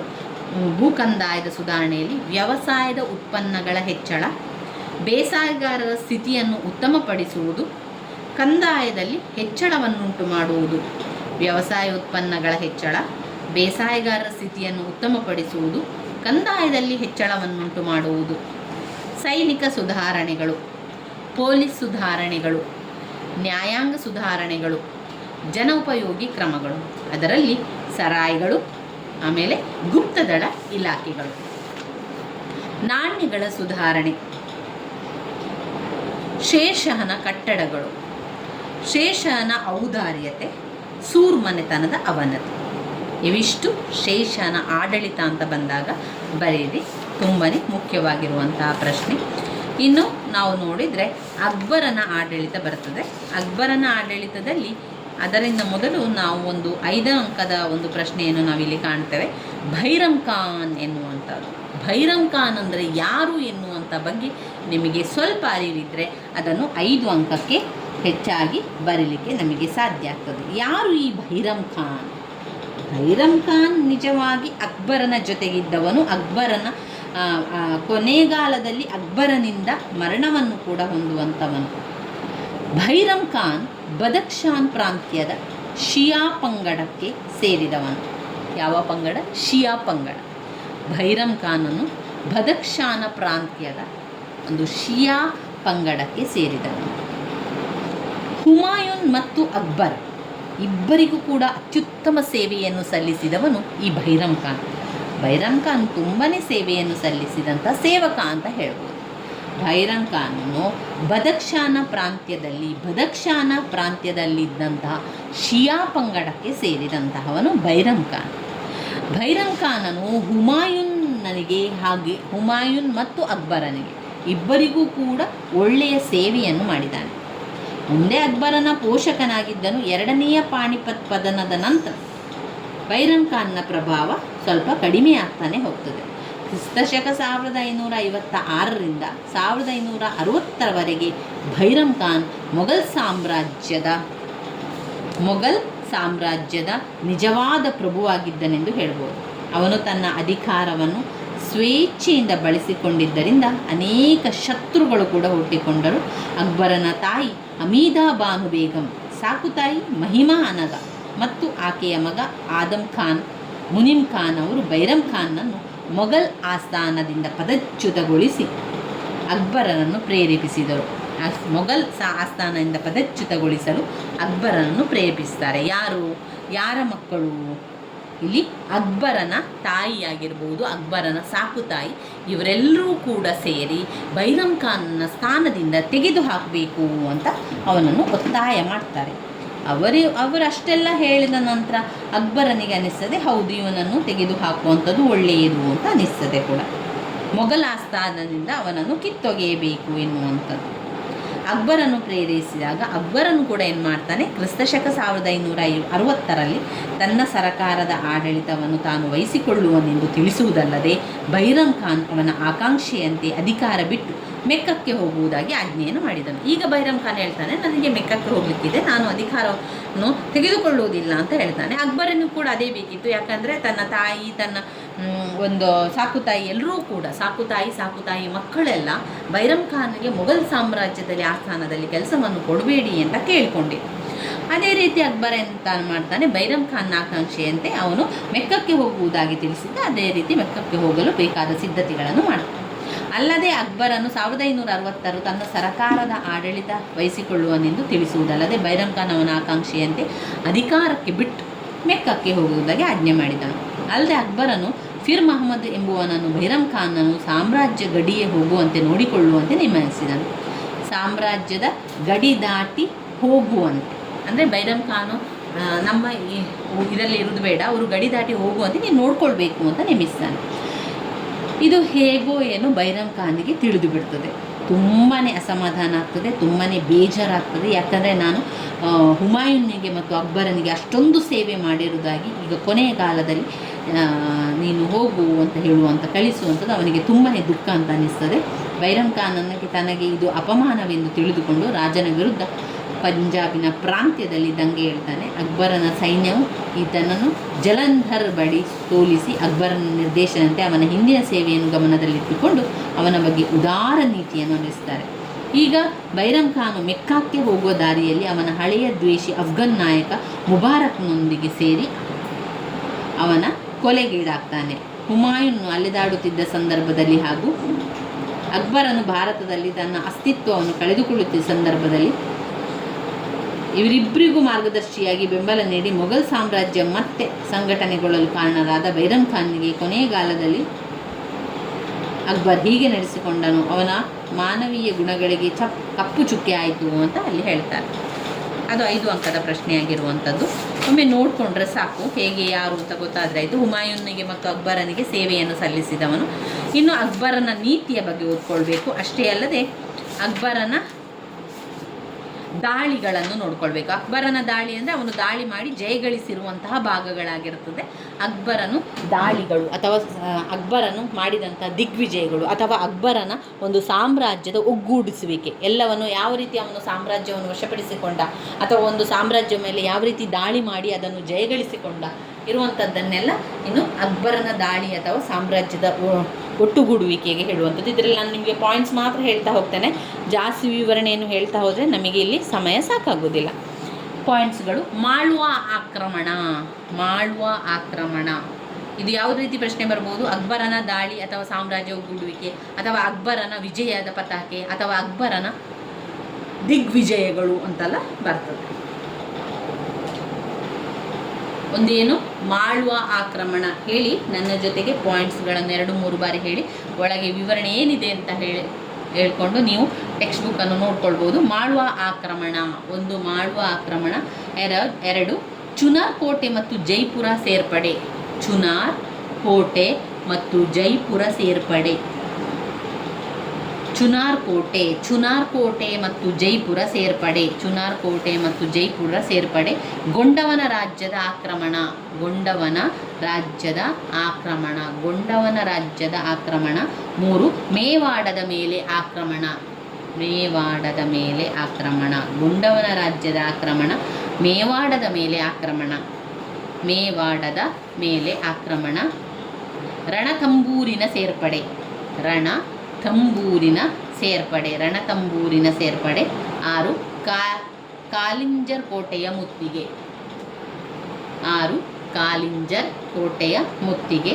7 ಜೋಧ್ಪುರ ಮತ್ತು ಬಿಕನೀರ್ಗಳ ಸೇರ್ಪಡೆ. ಜೋಧ್ಪುರ್ ಮತ್ತು ಬಿಕನೀರ್ಗಳ ಸೇರ್ಪಡೆ. ಗುಜರಾತಿನ ಮೇಲೆ ದಾಳಿ. ಗುಜರಾತಿನ ಮೇಲೆ ದಾಳಿ. ಮೇವಾಡದ ಎರಡನೆಯ ದಾಳಿ. ಮೇವಾಡದ ಎರಡನೆಯ ದಾಳಿ. ಕಾಬೂಲಿನ ಮೇಲೆ ದಾಳಿ. ಕಾಬೂಲಿನ ಮೇಲೆ ದಾಳಿ. ಕಾಶ್ಮೀರದ ದಾಳಿ. ಕಾಬೂಲಿನ ಮೇಲೆ ದಾಳಿ. ಕಾಶ್ಮೀರದ ಮೇಲೆ ದಾಳಿ. ಸಿಂಧ್ ಪ್ರಾಂತ್ಯದ ಮೇಲೆ ವಿಜಯ. ಸಿಂಧ್ ಪ್ರಾಂತ್ಯದ ಮೇಲಿನ ವಿಜಯ. ಬಲೂಚಿಸ್ತಾನದ ದಾಳಿ. ಬಲೂಚಿಸ್ತಾನದ ದಾಳಿ. ಕಾಂದಹಾರಿನ ಮೇಲೆ ದಾಳಿ. ದಕ್ಕನಿನ ಆಕ್ರಮಣ. ಬಲೂಚಿಸ್ತಾನದ ದಾಳಿ. ಕಾಂದಹಾರಿನ ಮೇಲೆ ದಾಳಿ. ದಕ್ಕನ್ನಿನ ಆಕ್ರಮಣ. ದಕ್ಕನಿನ ಆಕ್ರಮಣ. ಮತ್ತೊಮ್ಮೆ ಪಾಯಿಂಟ್ಸ್ಗಳನ್ನು ನೋಡ್ತಾ ಹೋಗುವ. ಅಕ್ಬರನ ದಿಗ್ವಿಜಯಗಳು ಮತ್ತು ಅವನ ದಾಳಿಗಳು, ಅವನ ಸಾಮ್ರಾಜ್ಯ ಒಗ್ಗೂಡಿಸುವಿಕೆ, ಇದನ್ನೆಲ್ಲವನ್ನು ನೋಡುವ. ಮಾಳ್ವ ಆಕ್ರಮಣ. ಮಾಳ್ವ ಆಕ್ರಮಣ. ಚುನಾರ್ ಕೋಟೆ ಮತ್ತು ಜೈಪುರ ಸೇರ್ಪಡೆ. ಚುನಾರ್ ಕೋಟೆ ಮತ್ತು ಜೈಪುರ ಸೇರ್ಪಡೆ. ಚುನಾರ್ ಕೋಟೆ ಮತ್ತು ಜೈಪುರ ಸೇರ್ಪಡೆ. ಗೊಂಡವನ ರಾಜ್ಯದ ಆಕ್ರಮಣ. ಗೊಂಡವನ ರಾಜ್ಯದ ಆಕ್ರಮಣ. ಗೊಂಡವನ ರಾಜ್ಯದ ಆಕ್ರಮಣ. ಮೇವಾಡದ ಮೇಲೆ ಆಕ್ರಮಣ. ಮೇವಾಡದ ಮೇಲೆ ಆಕ್ರಮಣ. ರಣತಂಬೂರಿನ ಸೇರ್ಪಡೆ. ರಣತಂಬೂರಿನ ಸೇರ್ಪಡೆ. ಕಾಲಿಂಜರ್ ಕೋಟೆಯ ಮುತ್ತಿಗೆ. ಕಾಲಿಂಜರ್ ಕೋಟೆಯ ಮುತ್ತಿಗೆ. ಕಾಲಿಂಜರ್ ಕೋಟೆಯ ಮುತ್ತಿಗೆ. ಜೋಧ್ಪುರ ಮತ್ತು ಬಿಕನೀರ್ಗಳ ಸೇರ್ಪಡೆ. ಜೋಧಪುರ ಮತ್ತು ಬಿಕನೀರ್ಗಳ ಸೇರ್ಪಡೆ. ಜೋಧ್ಪುರ ಮತ್ತು ಬಿಕನೀರ್ಗಳ ಸೇರ್ಪಡೆ. 8 ಗುಜರಾತಿನ ಮೇಲೆ ದಾಳಿ. ಗುಜರಾತಿನ ಮೇಲೆ ದಾಳಿ. ಮೇವಾಡದ ಎರಡನೆಯ ದಾಳಿ. ಮೇವಾಡದ ಎರಡನೆಯ ದಾಳಿ. ಕಾಬೂಲಿನ ಮೇಲೆ ದಾಳಿ. ಕಾಬೂಲಿನ ಮೇಲೆ ದಾಳಿ. 11 ಕಾಶ್ಮೀರದ ದಾಳಿ. ಮೇವಾಡದ ಮೇಲಿನ ದಾಳಿ. ಕಾಶ್ಮೀರದ ದಾಳಿ. ಸಿಂಧೂ ಪ್ರಾಂತ್ಯದ ಮೇಲೆ ವಿಜಯ. ಸಿಂಧ್ ಪ್ರಾಂತ್ಯದ ಮೇಲೆ ವಿಜಯ. ಬಲೂಚಿಸ್ತಾನದ ದಾಳಿ. ಬಲೂಚಿಸ್ತಾನದ ದಾಳಿ. 1-2-3 ಸಲ ಹೇಳ್ಕೊಂಡಾಗ ಅದು ಬರ್ತದೆ. ನಾವು ಫಸ್ಟಿಗೆ ಅಂದ್ಕೊಳ್ಳುವಂಥದ್ದು ಈ ಒಂದು ಪಾಯಿಂಟ್ಸ್ಗಳೆಲ್ಲ ನನಗೆ ನೆನಪಿಗೆ ಬರ್ತದಾ ಇಲ್ವ ಅಂತ. ನಾವು ಯಾವತ್ತೂ ಋಣಾತ್ಮಕವಾಗಿ ಯೋಚನೆ ಮಾಡಬೇಡಿ, ಧನಾತ್ಮಕವಾಗಿ ಯೋಚನೆ ಮಾಡಿ. ನನಗೆ ಆಗ್ತದೆ, ನನಗೆ ಬರ್ತದೆ, ಪಾಯಿಂಟ್ಸ್ಗಳು ನನಗೆ ಬೇಗನೆ ಅರ್ಥ ಆಗ್ತದೆ ಅಂತ ಹೇಳ್ತಾ ಇದ್ದಾಗ ನಿಮಗೆ ಎಲ್ಲವೂ ಕೂಡ ಆಗ್ತಾನೆ ಹೋಗ್ತದೆ. ಯಾವಾಗ ನೀವು ಧನಾತ್ಮಕವಾಗಿ ಯೋಚನೆ ಮಾಡಲಿಕ್ಕೆ ಆರಂಭ ಮಾಡ್ತೀರೋ ಆ ಕ್ಷಣದಿಂದ ನಿಮ್ಮ ಜೀವನದಲ್ಲಿ ಎಲ್ಲ ಕೂಡ ಪಾಸಿಟಿವ್ ಆಗಿ ಆಗಲಿಕ್ಕೆ ಆರಂಭ ಆಗ್ತದೆ. ನೀವು ಪ್ರತಿಯೊಬ್ಬರು ಕೂಡ ಮಾಡಿ ನೋಡಿ. ಇದು ನಾನು ಸುಮ್ಮನೆ ಹೇಳ್ತಾ ಇರುವಂಥದ್ದಲ್ಲ. ನಿಮ್ಮ ಒಂದು ಜೀವನದಲ್ಲಿ ನೀವೇ ನೋಡ್ಕೊಳ್ಳಿ. ಯಾವಾಗ ನೀವು ಪಾಸಿಟಿವ್ ಆಗಿ ಯೋಚನೆ ಮಾಡ್ತೀರೋ, ಯಾವಾಗ ನೀವು ಧನಾತ್ಮಕವಾಗಿ ಆಲೋಚನೆ ಮಾಡಲಿಕ್ಕೆ ಆರಂಭ ಮಾಡ್ತೀರೋ, ಹೆಜ್ಜೆ ಹೆಜ್ಜೆಗೂ ಧನಾತ್ಮಕವಾಗಿ ಹೇಳ್ತೀರೋ, ಆವಾಗ ಎಲ್ಲವೂ ಕೂಡ ಧನಾತ್ಮಕವಾಗಲಿಕ್ಕೆ ಆರಂಭ ಆಗ್ತದೆ. ಈಗ ಒಂದು ಚಿಕ್ಕ ಪುಟ್ಟದು, ಈಗ 5 ರೂಪಾಯಿ ನಾಣ್ಯ ಆಗಿರ್ಬೋದು, 1 ರೂಪಾಯಿ ನಾಣ್ಯ ನಿಮ್ಮ ಕೈಯಲ್ಲಿದೆ ಅಂತಾದರೆ, ನಾನು ತುಂಬಾ ಅದೃಷ್ಟವಂತೆ, ನನಗೆ ಎಲ್ಲವೂ ಕೂಡ ಸಿಗ್ತಾ ಇದೆ, ನನಗೆ ಇನ್ನಷ್ಟು ಹೆಚ್ಚಿನ ದುಡ್ಡು ಬರ್ತದೆ ಎನ್ನುವಂಥದ್ದು, ಆ ರೀತಿಯ ಫೀಲಿಂಗ್ಸ್ ನಿಮ್ಮಲ್ಲಿ ಇರಬೇಕು ಹೊರತು ಇದು 1 ರೂಪಾಯಿ ನನಗೆ ಹೆಬೆ, 1 ರೂಪಾಯಿ ಸಿಕ್ಕಿದೆಯಾ ಅಂತ ಆ ರೀತಿಯಾಗಿ ಋಣಾತ್ಮಕವಾಗಿ ಯೋಚನೆ ಮಾಡಬೇಡಿ. ಧನಾತ್ಮಕವಾಗಿ ಯೋಚನೆ ಮಾಡ್ತಾ ಮಾಡ್ತಾ ಎಲ್ಲವೂ ಕೂಡ ಧನಾತ್ಮಕವಾಗಿ ನಿಮ್ಮ ಜೀವನ ಬದಲಾವಣೆ ಆಗ್ತದೆ ಅಷ್ಟೇ. ಈ ರೀತಿಯಾಗಿ ಮಾಡ್ತಾಯಿರಿ. ಓದುವಾಗ ಕೂಡ ಹಾಗೆ ಪಾಯಿಂಟ್ಸ್ಗಳೆಲ್ಲ ನಾನು ಕಲಿತೇನೆ, ನನಗೆ ಬರ್ತದೆ, ನಾನು ಕಲಿತಾ ಇದ್ದೇನೆ ಎನ್ನುವಂಥದ್ದು ನಿಮ್ಮಲ್ಲಿ ಇರಬೇಕು. ಆವಾಗ ತಕ್ಷಣ ಎಲ್ಲ ಕೂಡ ನೆನಪಿಗೆ ಬರ್ತದೆ. ಬಲೂಚಿಸ್ತಾನದ ದಾಳಿ, ಕಾಂದಹಾರ್ನ ಮೇಲೆ ದಾಳಿ, ದಕ್ಕನಿನ ಆಕ್ರಮಣ, ಈ ರೀತಿಯಾಗಿ ನೋಡ್ಕೊಳ್ಳಿ. ಕೆಲವೊಂದು ಮುಖ್ಯವಾಗಿರುವಂತಹ ಪ್ರಶ್ನೆಗಳನ್ನು ಮೊದಲಿಗೆ ಓದ್ತಾ ಹೋಗಿ. ಪಾಯಿಂಟ್ಸ್ಗಳು ಸರಿಯಾಗಿ ಬರಲಿ, ನಾನು ಅದನ್ನೇ ಹೇಳುವಂಥದ್ದು ನಿಮಗೆ. ಪಾಯಿಂಟ್ಸ್ಗಳು ಸರಿಯಾಗಿ ಬಂದರೆ ಆ ಪಾಯಿಂಟ್ಸನ್ನೇ ಬರಿತಾ ಹೋದರೆ ಆಯಿತು. ಇನ್ನು ತುಂಬ ಜನರು ಪ್ರಶ್ನೆ ಕೇಳ್ಬೋದು, ಬರೀ ಪಾಯಿಂಟ್ಸ್ ಗೊತ್ತಿದ್ದರೆ ನಮಗೆ ವಿವರಣೆ ಹೇಗೆ ಬರೆಯುವುದು ಅಂತ. ವಿವರಣೆಯನ್ನು ಓದಬೇಕು, ಓದಬಾರ್ದು ಅಂತ ಅಲ್ಲ, ಒಮ್ಮೆ ಮೇಲಿಂದ ಮೇಲೆ ನೋಡ್ತಾ ಹೋಗಿ. ಈಗ ಉದಾಹರಣೆಗೆ ಬಲೂಚಿಸ್ತಾನದ ದಾಳಿ ಅಂತ ಇದೆ, ಹೀಗೆ ಓದ್ತಾ ಹೋಗಿ ಒಮ್ಮೆ. ಬಲೂಚಿಸ್ತಾನವು ಕ್ರಿಸ್ತಶಕ 1595. ಈಗ ಇಸವಿಯೆಲ್ಲ ನೆನಪಿಗೆ ಬರುವುದಿಲ್ಲ ಅಂತಂದರೆ ಅದನ್ನು ಬಿಟ್ಟುಬಿಡಿ. ಬಲೂಚಿಸ್ತಾನವು ಮೊಘಲರಿಗೆ ಶರಣಾಗತವಾಗದೆ ಸ್ವತಂತ್ರವಾಗಿ ಮುಂದುವರಿಯಿತು. ಸಾಮ್ರಾಟನು ಬಲೂಚಿಸ್ತಾನವನ್ನು ತನ್ನ ಚಕ್ರಾಧಿಪತ್ಯಕ್ಕೆ ಒಳಪಡಿಸಲು ಮೀರ್ ಮಾಸೂಮ್ ಖಾನ್ನ ನೇತೃತ್ವದಲ್ಲಿ ದೊಡ್ಡ ಸೈನ್ಯವನ್ನು ಬಲೂಚಿಸ್ತಾನಕ್ಕೆ ರವಾನಿಸಿದನು. ಮೀರ್ ಮಸೂಮ್ ಖಾನನು ಸಿಬಿಯನ್ ಕೋಟೆ ಮತ್ತು ಕ್ವೆಟ್ಟಾಲ್ಗಳನ್ನು ವಶಪಡಿಸಿಕೊಂಡನು. ಅನೇಕ ಅಫ್ಘನ್ನರು ಮೀರ್ ಮಸೂಮ್ಗೆ ಶರಣಾಗತರಾದರು. ನಂತರ ಬಲೂಚಿಸ್ತಾನದ ಅನೇಕ ಪ್ರದೇಶಗಳು ಮೊಘಲರ ವಶವಾದವು. ನೋಡಿ, ನಾವು ಬರಿಬೇಕಾದ್ರೆ ಮೊಘಲರು ಅನೇಕ ರಾಜರ ಆಳ್ವಿಕೆಯಿಂದ, ಅನೇಕ ರಾಜರ ದಾಳಿಗಳಿಂದಾಗಿ ಒಳಪಟ್ಟಿತು. ಅನೇಕ ಜನರು ಮೊಘಲರಿಗೆ ಶರಣಾಗತವಾಗದೆ ಸ್ವತಂತ್ರವಾಗಿ ಮುಂದುವರಿಯಲು ಬಯಸ್ತಾರೆ. ಬಲೂಚಿಸ್ತಾನವನ್ನು ರವಾನಿಸಿದರು, ದೊಡ್ಡ ಸೈನ್ಯವನ್ನು ಬಲೂಚಿಸ್ತಾನಕ್ಕೆ ರವಾನಿಸಿದರು. ನಂತರ ಮೀರ್ ಮಸೂಮ್ ಖಾನನ್ನು ಸಿಬಿಯನ್ ಕೋಟೆ ಅನೇಕ ಪ್ರದೇಶವನ್ನು ವಶಪಡಿಸಿಕೊಂಡರು. ಅನೇಕ ಅಫ್ಘನ್ನರು ಮೀರ್ ಮಸೂಮ್ಗೆ ಶರಣಾಗತರಾದರು. ನಂತರ ಬಲೂಚಿಸ್ತಾನ ಅನೇಕ ಪ್ರದೇಶಗಳು ಮೊಘಲರ ವಶವಾದವು. ಈ ರೀತಿಯಾಗಿ ಬರಿತಾ ಹೋಗುವಂಥದ್ದು, ಒಮ್ಮೆ ಬರಿತಾ ಹೋಗುವಂಥದ್ದಲ್ಲ, ಓದ್ತಾ ಹೋಗುವಂಥದ್ದು. ಪಾಯಿಂಟ್ಸ್ಗಳನ್ನು ಬಾಯ್ಪಾಠ ಮಾಡಿಕೊಳ್ಳಿ. ಪಾಯಿಂಟ್ಸ್ಗಳಲ್ಲಿರುವಂಥ ವಿವರಣೆಯನ್ನು ಒಮ್ಮೆ ನೋಡ್ತಾ ಹೋಗಿ ಸಾಕು. ನಂತರ ಅದು ಬರೀಲಿಕ್ಕೆ ಆಗ್ತದೆ, ನಿಮಗೆ ಯಾವ ರೀತಿ ಬರಿಬೇಕು ಆ ರೀತಿ ಆಗ್ತದೆ. ಇನ್ನು ಧಾರ್ಮಿಕ ನೀತಿಯನ್ನು, ಅಕ್ಬರನ ಧಾರ್ಮಿಕ ನೀತಿಯಲ್ಲಿ ಪಾಯಿಂಟ್ಸ್ ಕೊಡಲಿಲ್ಲ, ಇಲ್ಲಿ ನಾನು ಕೆಲವೊಂದನ್ನು ಅಂಡರ್ಲೈನ್ ಮಾಡಿರುವಂಥದ್ದನ್ನು ಹೇಳ್ತೇನೆ. ಅಕ್ಬರನು ಒಬ್ಬ ಸಾಮ್ರಾಟ, ಚಕ್ರವರ್ತಿ, ರಾಜ ಎನಿಸಿಕೊಳ್ಳುವುದು ಅವನ ದಂಡಯಾತ್ರೆಗಳು, ಅವನ ದಿಗ್ವಿಜಯಗಳು. ಅವನು ಧರ್ಮ ಸಹಿಷ್ಣುನಾಗಿದ್ದ. ಧರ್ಮ ಸಹಿಷ್ಣು ನೀತಿಯಿಂದ ಅಕ್ಬರನು ಮುಸಲ್ಮಾನರ ದೊರೆಯಾದನು. ತಾನು ಆಳುತ್ತಿರುವುದು ಹಿಂದೂ ಸಾಮ್ರಾಜ್ಯವು ಎಂದನ್ನು ಅರಿತುಕೊಂಡಂತಹ ಅಕ್ಬರನು ಆಳಿಸಿಕೊಳ್ಳುವ ಪ್ರಜೆಗಳು ತಮ್ಮನ್ನು ಆಳುವ ದೊರೆ ಮುಸಲ್ಮಾನರಾದರೂ ತಮ್ಮ ಸುಖ ಸಂತೋಷಗಳಲ್ಲಿ ಭಾಗಿಯಾಗಿ ತಮ್ಮ ಒಳಿತಿಗಾಗಿ ತನ್ನ ಸರ್ವತ್ಯಾಗ ಮಾಡುವ ವ್ಯಕ್ತಿಯಾದರೆ ಅವನೇ ನಿಜವಾದ ಚಕ್ರವರ್ತಿ ಎಂದು ಜನರು ಒಪ್ಪಿಕೊಳ್ಳುತ್ತಾರೆ ಎಂಬ ಕಟು ಸತ್ಯವನ್ನು ಅಕ್ಬರನು ಅರಿತಿದ್ದನು. ಅಕ್ಬರನ ಧಾರ್ಮಿಕ ನೀತಿ ಭಾರತದಲ್ಲಿ ಎಲ್ಲ ಧರ್ಮದವರನ್ನು ಸಾಂಘಿಕ ಜೀವನಕ್ಕೆ ಕೊಂಡೊಯ್ಯಲು ಮೂಲ ಮಂತ್ರ ಆಯಿತು. ಹಾಗಾಗಿ ಭಾರತದಲ್ಲಿ ಆತನೊಬ್ಬ ಚಕ್ರವರ್ತಿಯಾಗಿ, ಸಾಮ್ರಾಟನಾಗಿ ಕಾಣಿಸಿಕೊಳ್ಳುತ್ತಾನೆ. ಅಕ್ಬರನ ಭಾವನೆಗಳ, ಮನೋಧರ್ಮ ಮತ್ತು ಆದರ್ಶಗಳ, ಮನೋವೈಶಲ್ಯಗಳ ವಿವಿಧ ಪ್ರಭಾವಗಳಿಂದ ರೂಪಿತವಾಗಿದ್ದವು. ಅಕ್ಬರನ ತಂದೆ ಸುನ್ನಿ ಪಂಗಡಕ್ಕೆ ಸೇರಿದವರು, ತಾಯಿ ಶಿಯಾ ಪರ್ಷಿಯನ್ ವಿದ್ವಾಂಸನ ಮಗಳು. ಆಕೆ ಅಕ್ಬರನ ಮನಸ್ಸಿನಲ್ಲಿ ಸಹಿಷ್ಣುತೆಯ ಬೀಜವನ್ನು ಕೂಡ ಬಿತ್ತಿದ್ದಳು. ಅಕ್ಬರ್ ಚಿಕ್ಕ ಮಗು ಇದ್ದಾಗ ಹಿಂದೂ ಪಾಳೆಗಾರನ ಮನೆಯಲ್ಲಿ ಕಳೆದಿದ್ದರು. ತನ್ನ ಗುರು ಅಬ್ದುಲ್ ಲತೀಫನು ಧಾರ್ಮಿಕವಾಗಿ ಉದಾರ ಹೃದಯವುಳ್ಳವನಾಗಿದ್ದನು.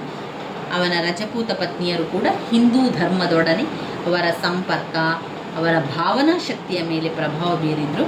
ಅಕ್ಬರನ ಆತ್ಮದಲ್ಲಿ ಮರುಕ, ಅನುಕಂಪಗಳ ಚಂಡಮಾರುತಗಳೇ ಏಳುತ್ತಿದ್ದವು ಎಂದು ಬದೌನಿಯ ಅಭಿಪ್ರಾಯ ಪಡುತ್ತಾರೆ.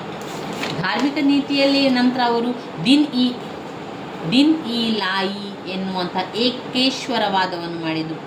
ಮುಖ್ಯ ಧರ್ಮಗಳ ಸಮನ್ವಯವನ್ನು ಸಾಧಿಸಲು ಪ್ರಯತ್ನಿಸಿರುವಂಥದ್ದು. ಆಮೇಲೆ ದೇಶಕ್ಕೆ ಒಂದೇ ಧರ್ಮವಿರಬೇಕೆಂದು ಅವರ ಉದ್ದೇಶ ಆಗಿತ್ತು. ದೀನ್ ಇ ಲಾಯಿ ಎನ್ನುವಂಥ ಧರ್ಮವನ್ನು ಮಾಡಿದರು. ಅದರಲ್ಲಿ ಸರ್ವರೊಡನೆ ಶಾಂತಿ ಎಂಬ ತತ್ವ ಹಾಕಿದರು. ಅದರಲ್ಲಿ ಕೆಲವೊಂದು ನಿಯಮಗಳನ್ನೆಲ್ಲ ಹಾಕಿದ್ರಿಂದ ಯಾರು ಕೂಡ ಅದಕ್ಕೆ ಹೆಚ್ಚಾಗಿ ಯಾರು ಕೂಡ ಸೇರಿಕೊಳ್ಳಲಿಲ್ಲ. ಬೀರ್ಬಲ್ ಮಾತ್ರ ಸೇರಿದ್ದ, ಅಕ್ಬರನ ಗೆಳೆಯ ಬೀರ್ಬಲ್. ದೀನ್ ಇ ಲಾಯಿ ಸೇರಿದವರು ಮಾಂಸಾಹಾರ, ಅದರಲ್ಲಿ ಕೆಲವೊಂದು ನಿಯಮ ಇತ್ತು. ಮಾಂಸಾಹಾರ ಮಾಡಬಾರ್ದು, ಮಲಗುವಾಗ ಪೂರ್ವಕ್ಕೆ ತಲೆ ಹಾಕಿ ಮಲಗಬೇಕು, ಚಕ್ರವರ್ತಿಯ ಸೇವೆಯಲ್ಲಿ ಧರ್ಮದವರು ತಮ್ಮ ಆಸ್ತಿ, ಪುರಾಣ, ಗೌರವಗಳನ್ನು ತ್ಯಾಗ ಮಾಡಬೇಕೆಂದು ಅಪೇಕ್ಷಿಸಲಾಯಿತು. ಹಾಗಾಗಿ ದೀನ್ ಇ ಲಾಯಿಗೆ ಹೆಚ್ಚಿನ ಜನ ಸೇರಲಿಲ್ಲ. ಅದನ್ನು ಸ್ವೀಕರಿಸಿದ ಒಬ್ಬರೇ ಪ್ರಮುಖ ಸಿಂಧು ಎಂದರೆ ಬೀರ್ಬಲ್. ಅಕ್ಬರನು ಬದುಕಿರುವವರೆಗೂ ಅಸ್ತಿತ್ವದಲ್ಲಿದ್ದ ದಿನ್ ಇಲಾಯಿ ಆತನ ಮರಣದೊಂದಿಗೆ ಅದು ಕೂಡ ಕಣ್ಮರೆಯಾಗಿ ಹೋಗ್ತದೆ. ಇವಿಷ್ಟು ಅಕ್ಬರನ ನೀತಿಯಲ್ಲಿ ಬರ್ತದೆ. ಇನ್ನು ಬರುವಂಥದ್ದು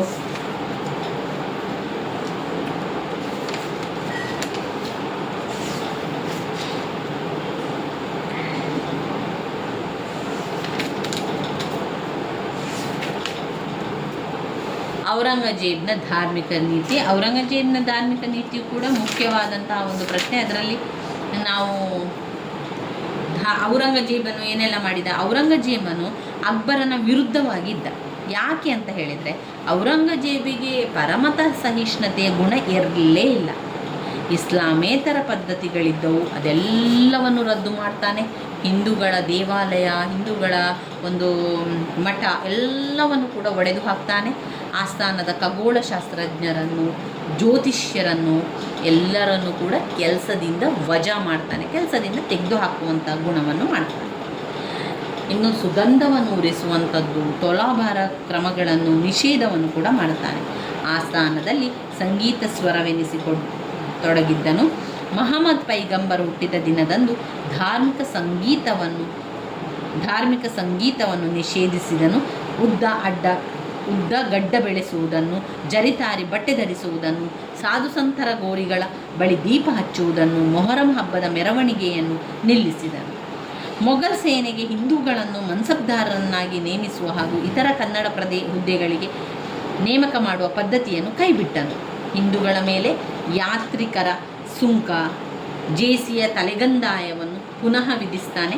ಹಿಂದೂ ದೇವಾಲಯಗಳ ನಾಶಕ್ಕೆ ಆಜ್ಞೆ ಮಾಡ್ತಾನೆ. ಹಿಂದೂ ದೇವಾಲಯನೆಲ್ಲ ನಾಶ ಮಾಡಿ ಅಂತ ಹೇಳ್ತಾನೆ. ಯಾರು? ಔರಂಗಜೇಬ್. ಎಷ್ಟು ಅಕ್ಬರನು ಹಿಂದೂಗಳಿಗೆ ಪರಮ ಸಹಿಷ್ಣುತೆಯ ಗುಣವನ್ನು ಹೊಂದಿದ್ದವನು, ಇವನೇ ಅಷ್ಟೇ ವಿರುದ್ಧವಾಗಿದ್ದ. ಇವನು ಎಲ್ಲ ದೇವಾಲಯಗಳನ್ನು ನಾಶ ಮಾಡಿ ಅಂತ ಆಜ್ಞೆ ಮಾಡ್ತಾನೆ. ಎಲ್ಲ ಜಾಗಗಳಿಗೆ ಮಸೀದಿಗಳು ತಲೆ ಎತ್ತುತ್ತದೆ. ಬ್ರಾಹ್ಮಣರು ದೇವಾಲಯಗಳಲ್ಲಿ ಪಾಠಶಾಲೆ ನಡೆಸದಂತೆ ಕೂಡ ಮಾಡ್ತಾನೆ. ನಂತರ ದಿನಗಳಲ್ಲಿ ಅವುಗಳನ್ನು ನಡೆಸ್ತಾ ಹೋಗ್ತಾನೆ. ಅಕ್ಬರ್ ಮಹಾಶಯ ಹಿಂದೂ ಮುಸ್ಲಿಮರ ಐಕ್ಯತೆಗೆ ದುಡಿಯುವುದರ ವಿರುದ್ಧವಾಗಿ ಔರಂಗಜೇಬನನ್ನು ಒಡೆಯುವ ದುಷ್ಕೃತ್ಯವನ್ನು ಕೂಡ ಪೂರೈಸ್ತಾನೆ. ಅವನ ಒಂದು ಧಾರ್ಮಿಕ ನೀತಿಯ ಪರಿಣಾಮವಾಗಿ ಚಾಟರು, ಸನ್ಮಿತಿಯರು, ಬೂಂದೇಲರು, ಸಿಖ್ಖರು ಹಾಗೂ ರಜಪೂತರು ಕೂಡ ದಂಗೆ ಎದ್ದರು. ಈ ದಂಗೆಗಳು ಮೊಘಲ್ ಸಾಮ್ರಾಜ್ಯದ ಪತನಕ್ಕೆ ಮೂಲ ಕಾರಣಗಳಾದವು. ಔರಂಗಜೇಬನ ಹಿಂದೂ ವಿರೋಧಿ ನೀತಿಯು ಮೊಘಲರ ಸಾರ್ವಭೌಮತೆಗೆ ಮತ್ತು ಪ್ರತಿಷ್ಠೆಗೆ ದೊಡ್ಡ ದುರಂತವಾಗಿ ಪರಿಗಣಿಸುತ್ತದೆ. ಹಿಂದೂ ಮುಸಲ್ಮಾನರನ್ನು ಒಂದೇ ರಾಷ್ಟ್ರೀಯ ಭಾವನೆಗೆ ಅಳವಡಿಸಿ ಏಕತೆಯನ್ನು ಸ್ಥಾಪಿಸಲು ಕೂಡ ಪ್ರಯತ್ನಿಸುತ್ತಾರೆ.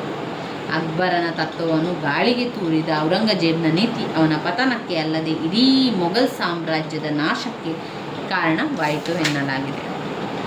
ಇನ್ನು ಬೇರೆ ಬೇರೆ ವಿಚಾರಗಳಿದೆ. ಇವಿಷ್ಟು ನಿಮಗೆ ಗೊತ್ತಿದ್ದರೆ ನಂತರ ಇನ್ನಷ್ಟು ವಿಚಾರಗಳನ್ನು ಕೂಡ ಬರೀಲಿಕ್ಕೆ ಸಾಧ್ಯ ಆಗ್ತದೆ. ಇಲ್ಲಿ ನಾವು ಬ್ಲಾಕ್ 1ರಲ್ಲಿದ್ದೇವೆ. ಬ್ಲಾಕ್ 1ರಲ್ಲಿ ಇವಿಷ್ಟು ಓದಿ. ಇನ್ನೊಂದಿದೆ ಮುಖ್ಯವಾದ ಪ್ರಶ್ನೆ, 15 ಅಂಕಕ್ಕೆ, ಮೊಘಲ್ ಸಾಮ್ರಾಜ್ಯದ ಅವನತಿಗೆ ಕಾರಣ. ಇಷ್ಟೆಲ್ಲ ಆದಮೇಲೆ ಮೊಘಲ್ ಸಾಮ್ರಾಜ್ಯ ಪತನ ಆಗ್ತದೆ, ಅವನತಿ ಆಗ್ತದೆ. ನಾವು ಆದಷ್ಟು ಎಲ್ಲವನ್ನು ಕೂಡ ಕವರ್ ಮಾಡಬೇಕು. ಆದ್ದರಿಂದ ಪಾಯಿಂಟ್ಸ್ಗಳನ್ನಷ್ಟೇ ನೋಡುವ ಸ್ನೇಹಿತರೆ. ಕೆಲವೊಂದನ್ನು ನನಗೆ ಅದನ್ನು ಹಾಗೆ ಬಿಟ್ಟು ಹೋಗಲಿಕ್ಕೆ ಸಾಧ್ಯ ಆಗ್ತಾ ಇಲ್ಲ. ಸ್ವಲ್ಪ ಸ್ವಲ್ಪ ವಿವರಿಸುವಂಥ ಕೂಡ ಆಗ್ತದೆ. ಆದರೆ ನಮ್ಮಲ್ಲಿ ಸಮಯದ ಅಭಾವ ಇದೆ. ನಾವು ಎಲ್ಲವನ್ನು ಗಮನಿಸಬೇಕಾಗ್ತದೆ. ಎಲ್ಲವನ್ನು ಕೂಡ ಅದರಲ್ಲಿ ಸೇರಿಸುವುದರಿಂದ ಓದಲೇಬೇಕಾಗಿರುವಂಥ ಪ್ರಶ್ನೆಗಳು ಇವೆಲ್ಲ ಕೂಡ ಈಗ ನಾನು ಹೇಳಿರುವಂತಹ ಕೆಲವು ಪ್ರಶ್ನೆಗಳು ವೆರಿ ಇಂಪಾರ್ಟೆಂಟ್ ಆಗಿರುವಂಥ ಪ್ರಶ್ನೆ, ಪದೇ ಪದೇ ರಿಪೀಟ್ ಆಗಿರುವಂಥ ಪ್ರಶ್ನೆ. ಈಗ ಇದು ಕೂಡ ಹಾಗೆ ನೋಡಿ, ಮೊಘಲ್ ಸಾಮ್ರಾಜ್ಯದ ಅವನತಿಗೆ ಕಾರಣಗಳೇನು? ಅವನತಿಗೆ ಒಂದು ಕಾರಣಗಳೆಲ್ಲ ಇತ್ತು. ಆ ಕಾರಣದಿಂದಾಗಿ ಮೊಘಲ್ ಸಾಮ್ರಾಜ್ಯ ಅವನತಿ ಕೂಡ ಹೊಂದದ್ದು. ಏನೆಲ್ಲ ಕಾರಣಗಳು ಅಂತ ಹೇಳಿದರೆ ಪಾಯಿಂಟ್ಸ್ಗಳನ್ನಷ್ಟು ನಾನು ನಿಮಗೆ ಹೇಳ್ತಾ ಹೋಗ್ತೇನೆ. ನನ್ನ ಜೊತೆಗೆ ನೀವು ಕೂಡ ಆ ಪಾಯಿಂಟ್ಸ್ಗಳನ್ನು ಹೇಳಿಕೊಳ್ಳಿ. ಒಟ್ಟು ಇದರಲ್ಲಿ 11 ಪಾಯಿಂಟ್ಸ್ಗಳಿದೆ ನೋಡಿ. 11 ಪಾಯಿಂಟ್ಸ್ಗಳಿದೆ. ಒಂದು, ಉತ್ತರಾಧಿಕಾರತ್ವದ ಕಾಯ್ದೆ ಜಾರಿಯಲ್ಲಿ ಇರಲಿಲ್ಲದಿದ್ದುದು. ಉತ್ತರಾಧಿಕಾರತ್ವದ ಕಾಯ್ದೆ ಜಾರಿಯಲ್ಲಿ ಇಲ್ಲದಿದ್ದುದು. ಉತ್ತರಾಧಿಕಾರದ ಕಾಯ್ದೆ ಜಾರಿಯಲ್ಲಿ ಇಲ್ಲದಿದ್ದುದು ಹೇಳಿ ಪಾಯಿಂಟ್ಸ್ ನನ್ನ ಜೊತೆಗೆ. ಉತ್ತರಾಧಿಕಾರದ ಕಾಯ್ದೆ ಜಾರಿಯಲ್ಲಿ ಇಲ್ಲದಿದ್ದುದು. ಉತ್ತರಾಧಿಕಾರತ್ವದ ಕಾಯ್ದೆ ಜಾರಿಯಲ್ಲಿರಲಿಲ್ಲದಿದ್ದುದು. ಜಾರಿಯಲ್ಲಿ ಇರಲಿಲ್ಲದಿದ್ದುದು. ಎರಡನೇ ಪಾಯಿಂಟ್, ಧಾರ್ಮಿಕ ನೀತಿ. ಉತ್ತರಾಧಿಕಾರದ ಕಾಯ್ದೆ ಜಾರಿಯಲ್ಲಿ ಇಲ್ಲದಿದ್ದುದು. ಧಾರ್ಮಿಕ ನೀತಿ 3. ಔರಂಗಜೇಬ್ನ ದಕ್ಕನ್ ದಂಡಯಾತ್ರೆ. ಔರಂಗಜೇಬ್ನ ದಕ್ಕನ್ ದಂಡಯಾತ್ರೆ. 4. ಭಾರತದಲ್ಲಿ ಮುಸ್ಲಿಂ ಪ್ರಭುತ್ವ ಸ್ಥಾಪನೆ.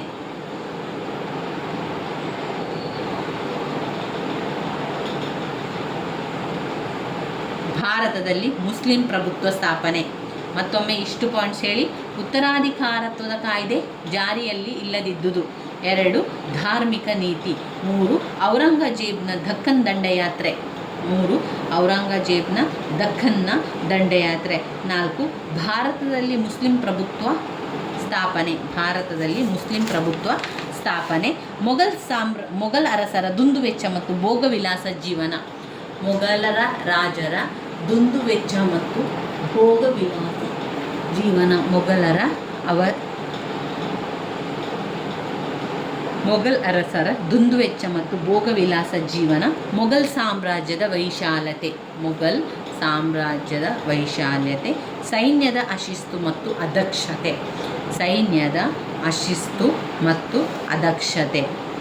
8. ಶ್ರೀಮಂತ ಸರದಾರರ ಪ್ರಾಬಲ್ಯ. 9. ರೈತರ ದಂಗೆಗಳು.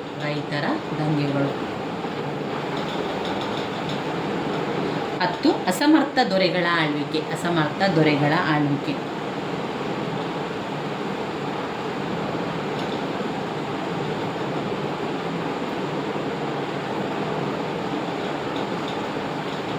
ವಿದೇಶಿಯರ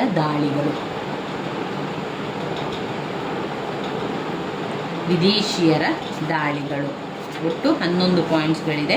ಶ್ರೀಮಂತರ ಸರದಾರರ ಪ್ರಾಬಲ್ಯ, ರೈತರ ದಂಗೆಗಳು, ಅಸಮರ್ಥ ದೊರೆಗಳ ಆಳ್ವಿಕೆ, ವಿದೇಶಿಯರ ದಾಳಿ, ಮೊಘಲರಸರ ದುಂದುವೆಚ್ಚ ಭೋಗವಿಲಾಸ ಜೀವನ, ಮೊಘಲ್ ಸಾಮ್ರಾಜ್ಯದ ವೈಶಾಲ್ಯತೆ, ಸೈನ್ಯದ ಅಶಿಸ್ತು ಮತ್ತು ಅದಕ್ಷತೆ, ಶ್ರೀಮಂತ ಸರದಾರರ ಪ್ರಾಬಲ್ಯ, ರೈತರ ದಂಗೆಗಳು, ಅಸಮರ್ಥ ದೊರೆಗಳ ಆಳ್ವಿಕೆ, ವಿದೇಶಿಯರ ದಾಳಿ. ಅಂದರೆ ಈಗ ಒಂದು ರಾಜರ ಆಳ್ವಿಕೆಯನ್ನು ಮಾಡ್ತಾ ಇದ್ದಾಗ ಅವರ ಆಳ್ವಿಕೆ ಕೊನೆಗೊಳ್ತದೆ ಅಂತ ಕಾರಣಕ್ಕೆ ಏನೆಲ್ಲ ಕಾರಣ ಇರ್ಬೋದು? ಒಂದು, ವಿದೇಶಿಯರ ದಾಳಿ ಮಾಡ್ತದೆ. ಇದರಲ್ಲಿ ಮಿಡ್ಲಲ್ಲಿರುವಂಥದ್ದನ್ನು ನೀವು ನೆನಪು ಮಾಡಿ ಹೇಳಿ ಪಾಯಿಂಟ್ಸ್ಗಳನ್ನು. ಒಂದು, ವಿದೇಶಿಯರು ದಾಳಿ ಮಾಡಿದಾಗ ಅದು ಆ ಒಂದು ಸಂತತಿ ಕೊನೆಗೊಳ್ತದೆ, ಮೊಘಲರ ಸಂತತಿ ಕೊನೆಗೊಳ್ತದೆ. ಆಮೇಲೆ ಕೆಲವೊಂದು ಧಾರ್ಮಿಕ ನೀತಿ ಸರಿಕಟ್ಟು ಬರುವುದಿಲ್ಲ, ಧಾರ್ಮಿಕ ನೀತಿ. ಇನ್ನು ಔರಂಗಜೇಬನ್ ದಕ್ಕನ್ ದಂಡಯಾತ್ರೆ, ದಕ್ಷಿಣ ಕಡೆಗೆ ದಂಡಯಾತ್ರೆಯನ್ನು ಹೋಗ್ತಾನೆ, ಆಗ ಇಲ್ಲಿ ಎಲ್ಲವೂ ಕೂಡ ಬದಲಾವಣೆಗಳಾಗುವಂಥದ್ದು. ಇನ್ನು ಭಾರತದಲ್ಲಿ ಮುಸ್ಲಿಂ ಪ್ರಭುತ್ವ ಸ್ಥಾಪನೆ ಆಗ್ತದೆ, ಅದರಿಂದಲೂ ಕೂಡ ಮೊಘಲ್ ಸಾಮ್ರಾಜ್ಯ ಅವನತಿ ಆಗ್ತದೆ. ಉತ್ತರಾಧಿಕಾರತ್ವ ಕಾಯ್ದೆ ಇರಬೇಕು ಎನ್ನುವಂಥದ್ದು ಜಾರಿಯಲ್ಲಿದ್ದುದಕ್ಕೆ ಇದು ಮುಖ್ಯ ಕಾರಣ ಅಂತಲೇ ಹೇಳ್ಬೋದು. ಇನ್ನು ಮೊಘಲರು ಏನು ಮಾಡ್ತಾಯಿದ್ರು? ಅವನತಿ ಆಗಲಿಕ್ಕೆ ಕಾರಣ ದುಂದುವೆಚ್ಚವನ್ನು ಮಾಡ್ತಾಯಿದ್ರು. ಇಲ್ಲಿ ಸರಕಾರದ ಬೊಕ್ಕಸದಲ್ಲಿದ್ದ ಹಣವನ್ನೆಲ್ಲ ಅವರು ಶೋಕಿಗಾಗಿ ಅವರ ಒಂದು ಪಾನೀಯಗಳನ್ನು ಪ್ರತಿ ದಿವಸ ಉಪಯೋಗಿಸಿಕೊಂಡು ದುಂದುವೆಚ್ಚ ಮಾಡ್ತಾಯಿದ್ರು. ಅಂತೂ ಇಂತೂ ಭೋಗವಿಲಾಸ ಜೀವನ ಎಲ್ಲ ಕೂಡ ಕಳ್ಕೊಳ್ಳಿಕ್ಕೆ ಕಾರಣ ಆಯಿತು. ಮೊಘಲ್ ಸಾಮ್ರಾಜ್ಯ ವೈಶಾಲ್ಯತೆ, ಮೊಘಲ್ ಸಾಮ್ರಾಜ್ಯ ಹೆಚ್ಚು ದೊಡ್ಡ ಆದಂತೆ ಅದನ್ನೆಲ್ಲ ರೀತಿಯ ಆಡಳಿತವನ್ನು ಮಾಡಲಿಕ್ಕೆ, ಅಲ್ಲಿನ ಒಂದು ನಿಯಮಗಳನ್ನೆಲ್ಲ ಮಾಡಲಿಕ್ಕೆ ಸಾಧ್ಯ ಆಗದೆ ಹೋಯಿತು. ಆಮೇಲೆ ಮೊಘಲ್ ಸಾಮ್ರಾಜ್ಯ ವೈಶಾಲ್ಯತೆ, ಸೈನ್ಯದ ಅಶಿಸ್ತು ಮತ್ತು ಅದಕ್ಷತೆ. ಸೈನ್ಯಕ್ಕೆ ಶಿಸ್ತಿರಲಿಲ್ಲ, ಹಾಗೆ ದಕ್ಷತೆ ಕೂಡ ಇರಲಿಲ್ಲ. ಅದಕ್ಷತೆ ಮತ್ತು ಅಶಿಸ್ತನ್ನು ಕಾಣ್ಬೋದು. ಶ್ರೀಮಂತ ಸರದಾರರ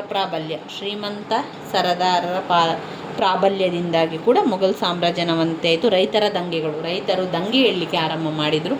ತಮಗೂ ಕೂಡ ಅವಕಾಶವನ್ನು ಕೊಡಬೇಕು, ತಮಗೂ ಕೂಡ ಬೇರೆ ಬೇರೆ ಕೆಲಸಗಳನ್ನು ಮಾಡಬೇಕು ಅಂತ ಹೇಳಿದಾಗ ಆಗ ಅವರು ಅದನ್ನು ಮೊಘಲ ಸಾಮ್ರಾಜ್ಯವನ್ನು ಕೇಳಿಕೊಳ್ಳೋದಿಲ್ಲ, ಅದರಿಂದ ಅವನತಿಯಾಗಲಿಕ್ಕೆ ಕಾರಣ ಆಗ್ತದೆ. ಅಸಮರ್ಥ ದೊರೆಗಳ ಆಳ್ವಿಕೆ,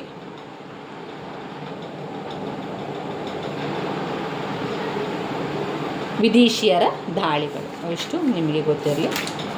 ಇನ್ನು ಬರುವಂಥದ್ದು ಮೊಘಲರ ಕಾಲ, ಮೊಘಲರ ರಾಜ್ಯದ ಇದು ಬ್ಲಾಕ್ 2ರಲ್ಲಿ ಬರ್ತದೆ. ಮನ್ಸಬ್ದಾರಿ ಪದ್ಧತಿಯೆಲ್ಲ ಮೊಘಲ್ ಸಾಮ್ರಾಜ್ಯದ ಅವನತಿಗೆ ಕಾರಣ ಆಗುವ ತನಕ ಬ್ಲಾಕ್ 1 ಬರುವಂಥದ್ದು. ಇನ್ನೂ ಬರುವಂಥದ್ದು ಬ್ಲಾಕ್ 2 ಬರ್ತದೆ. ನಾವು ಈ ಒಂದೇ ವಿಡಿಯೋದಲ್ಲಿ ಎಲ್ಲವನ್ನು ಕವರ್ ಮಾಡಲಿಕ್ಕೆ ಸಾಧ್ಯ ಆಗ್ತಾ ಇಲ್ಲ ಸ್ನೇಹಿತರೆ. ಮುಂದಿನ ವಿಡಿಯೋದಲ್ಲಿ ಅದನ್ನು ನಾವು ಮುಂದುವರಿಸುವ. ಬ್ಲಾಕ್ 2ರಿಂದ ಮನ್ಸಬ್ದಾರಿ ಪದ್ಧತಿ. ಈಗ ಸಂಪೂರ್ಣವಾಗಿ ನಾವು ಬ್ಲಾಕು ಒಂದನ್ನು ಓದ್ಕೊಂಡೆವು. ಬ್ಲಾಕ್ 1ರಲ್ಲಿ ಬರುವಂತಹ ಮುಖ್ಯವಾದ ಪ್ರಶ್ನೆಗಳನ್ನು ಓದ್ಕೊಂಡೆವು. ಅಷ್ಟನ್ನು ನೀವೀಗ ಓದಿ ಮುಗಿಸ್ಕೊಳ್ಳಿ. ಇದೊಂದು ನಿಮಗೆ ಒಂದು ಹೆಚ್ಚು ಅಂತ ಹೇಳಿದರೆ 1 ಗಂಟೆಯ ಒಳಗಾಗಿ ಇದನ್ನೆಲ್ಲ ಓದ್ಕೊಳ್ಬೋದು. ಬ್ಲಾಕ್ 1ಅನ್ನು 1 ಗಂಟೆಯ ಒಳಗಾಗಿ ಮುಗಿಸ್ಬಿಡ್ಬೋದು. ಏನೂ ಕೂಡ ಚಿಂತೆ ಬೇಡ. ಸ್ವಲ್ಪ ನೋಡ್ಕೊಳ್ತಾ ಹೋಗಿ, ಪಾಯಿಂಟ್ಸ್ಗಳನ್ನು ಬಾಯ್ಪಾಠ ಮಾಡಿಕೊಳ್ಳಿ, ಪಾಯಿಂಟ್ಸ್ಗಳನ್ನು ಅರ್ಥ ಮಾಡಿಕೊಳ್ಳಿ. ಆವಾಗ ನಮಗೆ ಬೇಗನೆ ನೆನಪಲ್ಲಿ ಉಳಿಲಿಕ್ಕೆ ಸಾಧ್ಯ ಆಗ್ತದೆ. ನನ್ನ ವೀಡಿಯೋಸ್ ಎಲ್ಲ ನಿಮಗೆ ಇಷ್ಟ ಆಗ್ತಾ ಇದ್ದರೆ ಲೈಕ್ ಕೊಡಿ, ಶೇರ್ ಮಾಡಿ, ಸಬ್ಸ್ಕ್ರೈಬ್ ಮಾಡಲಿಕ್ಕೆ ಮರಿಬೇಡಿ ಸ್ನೇಹಿತರೆ. ಧನ್ಯವಾದಗಳು.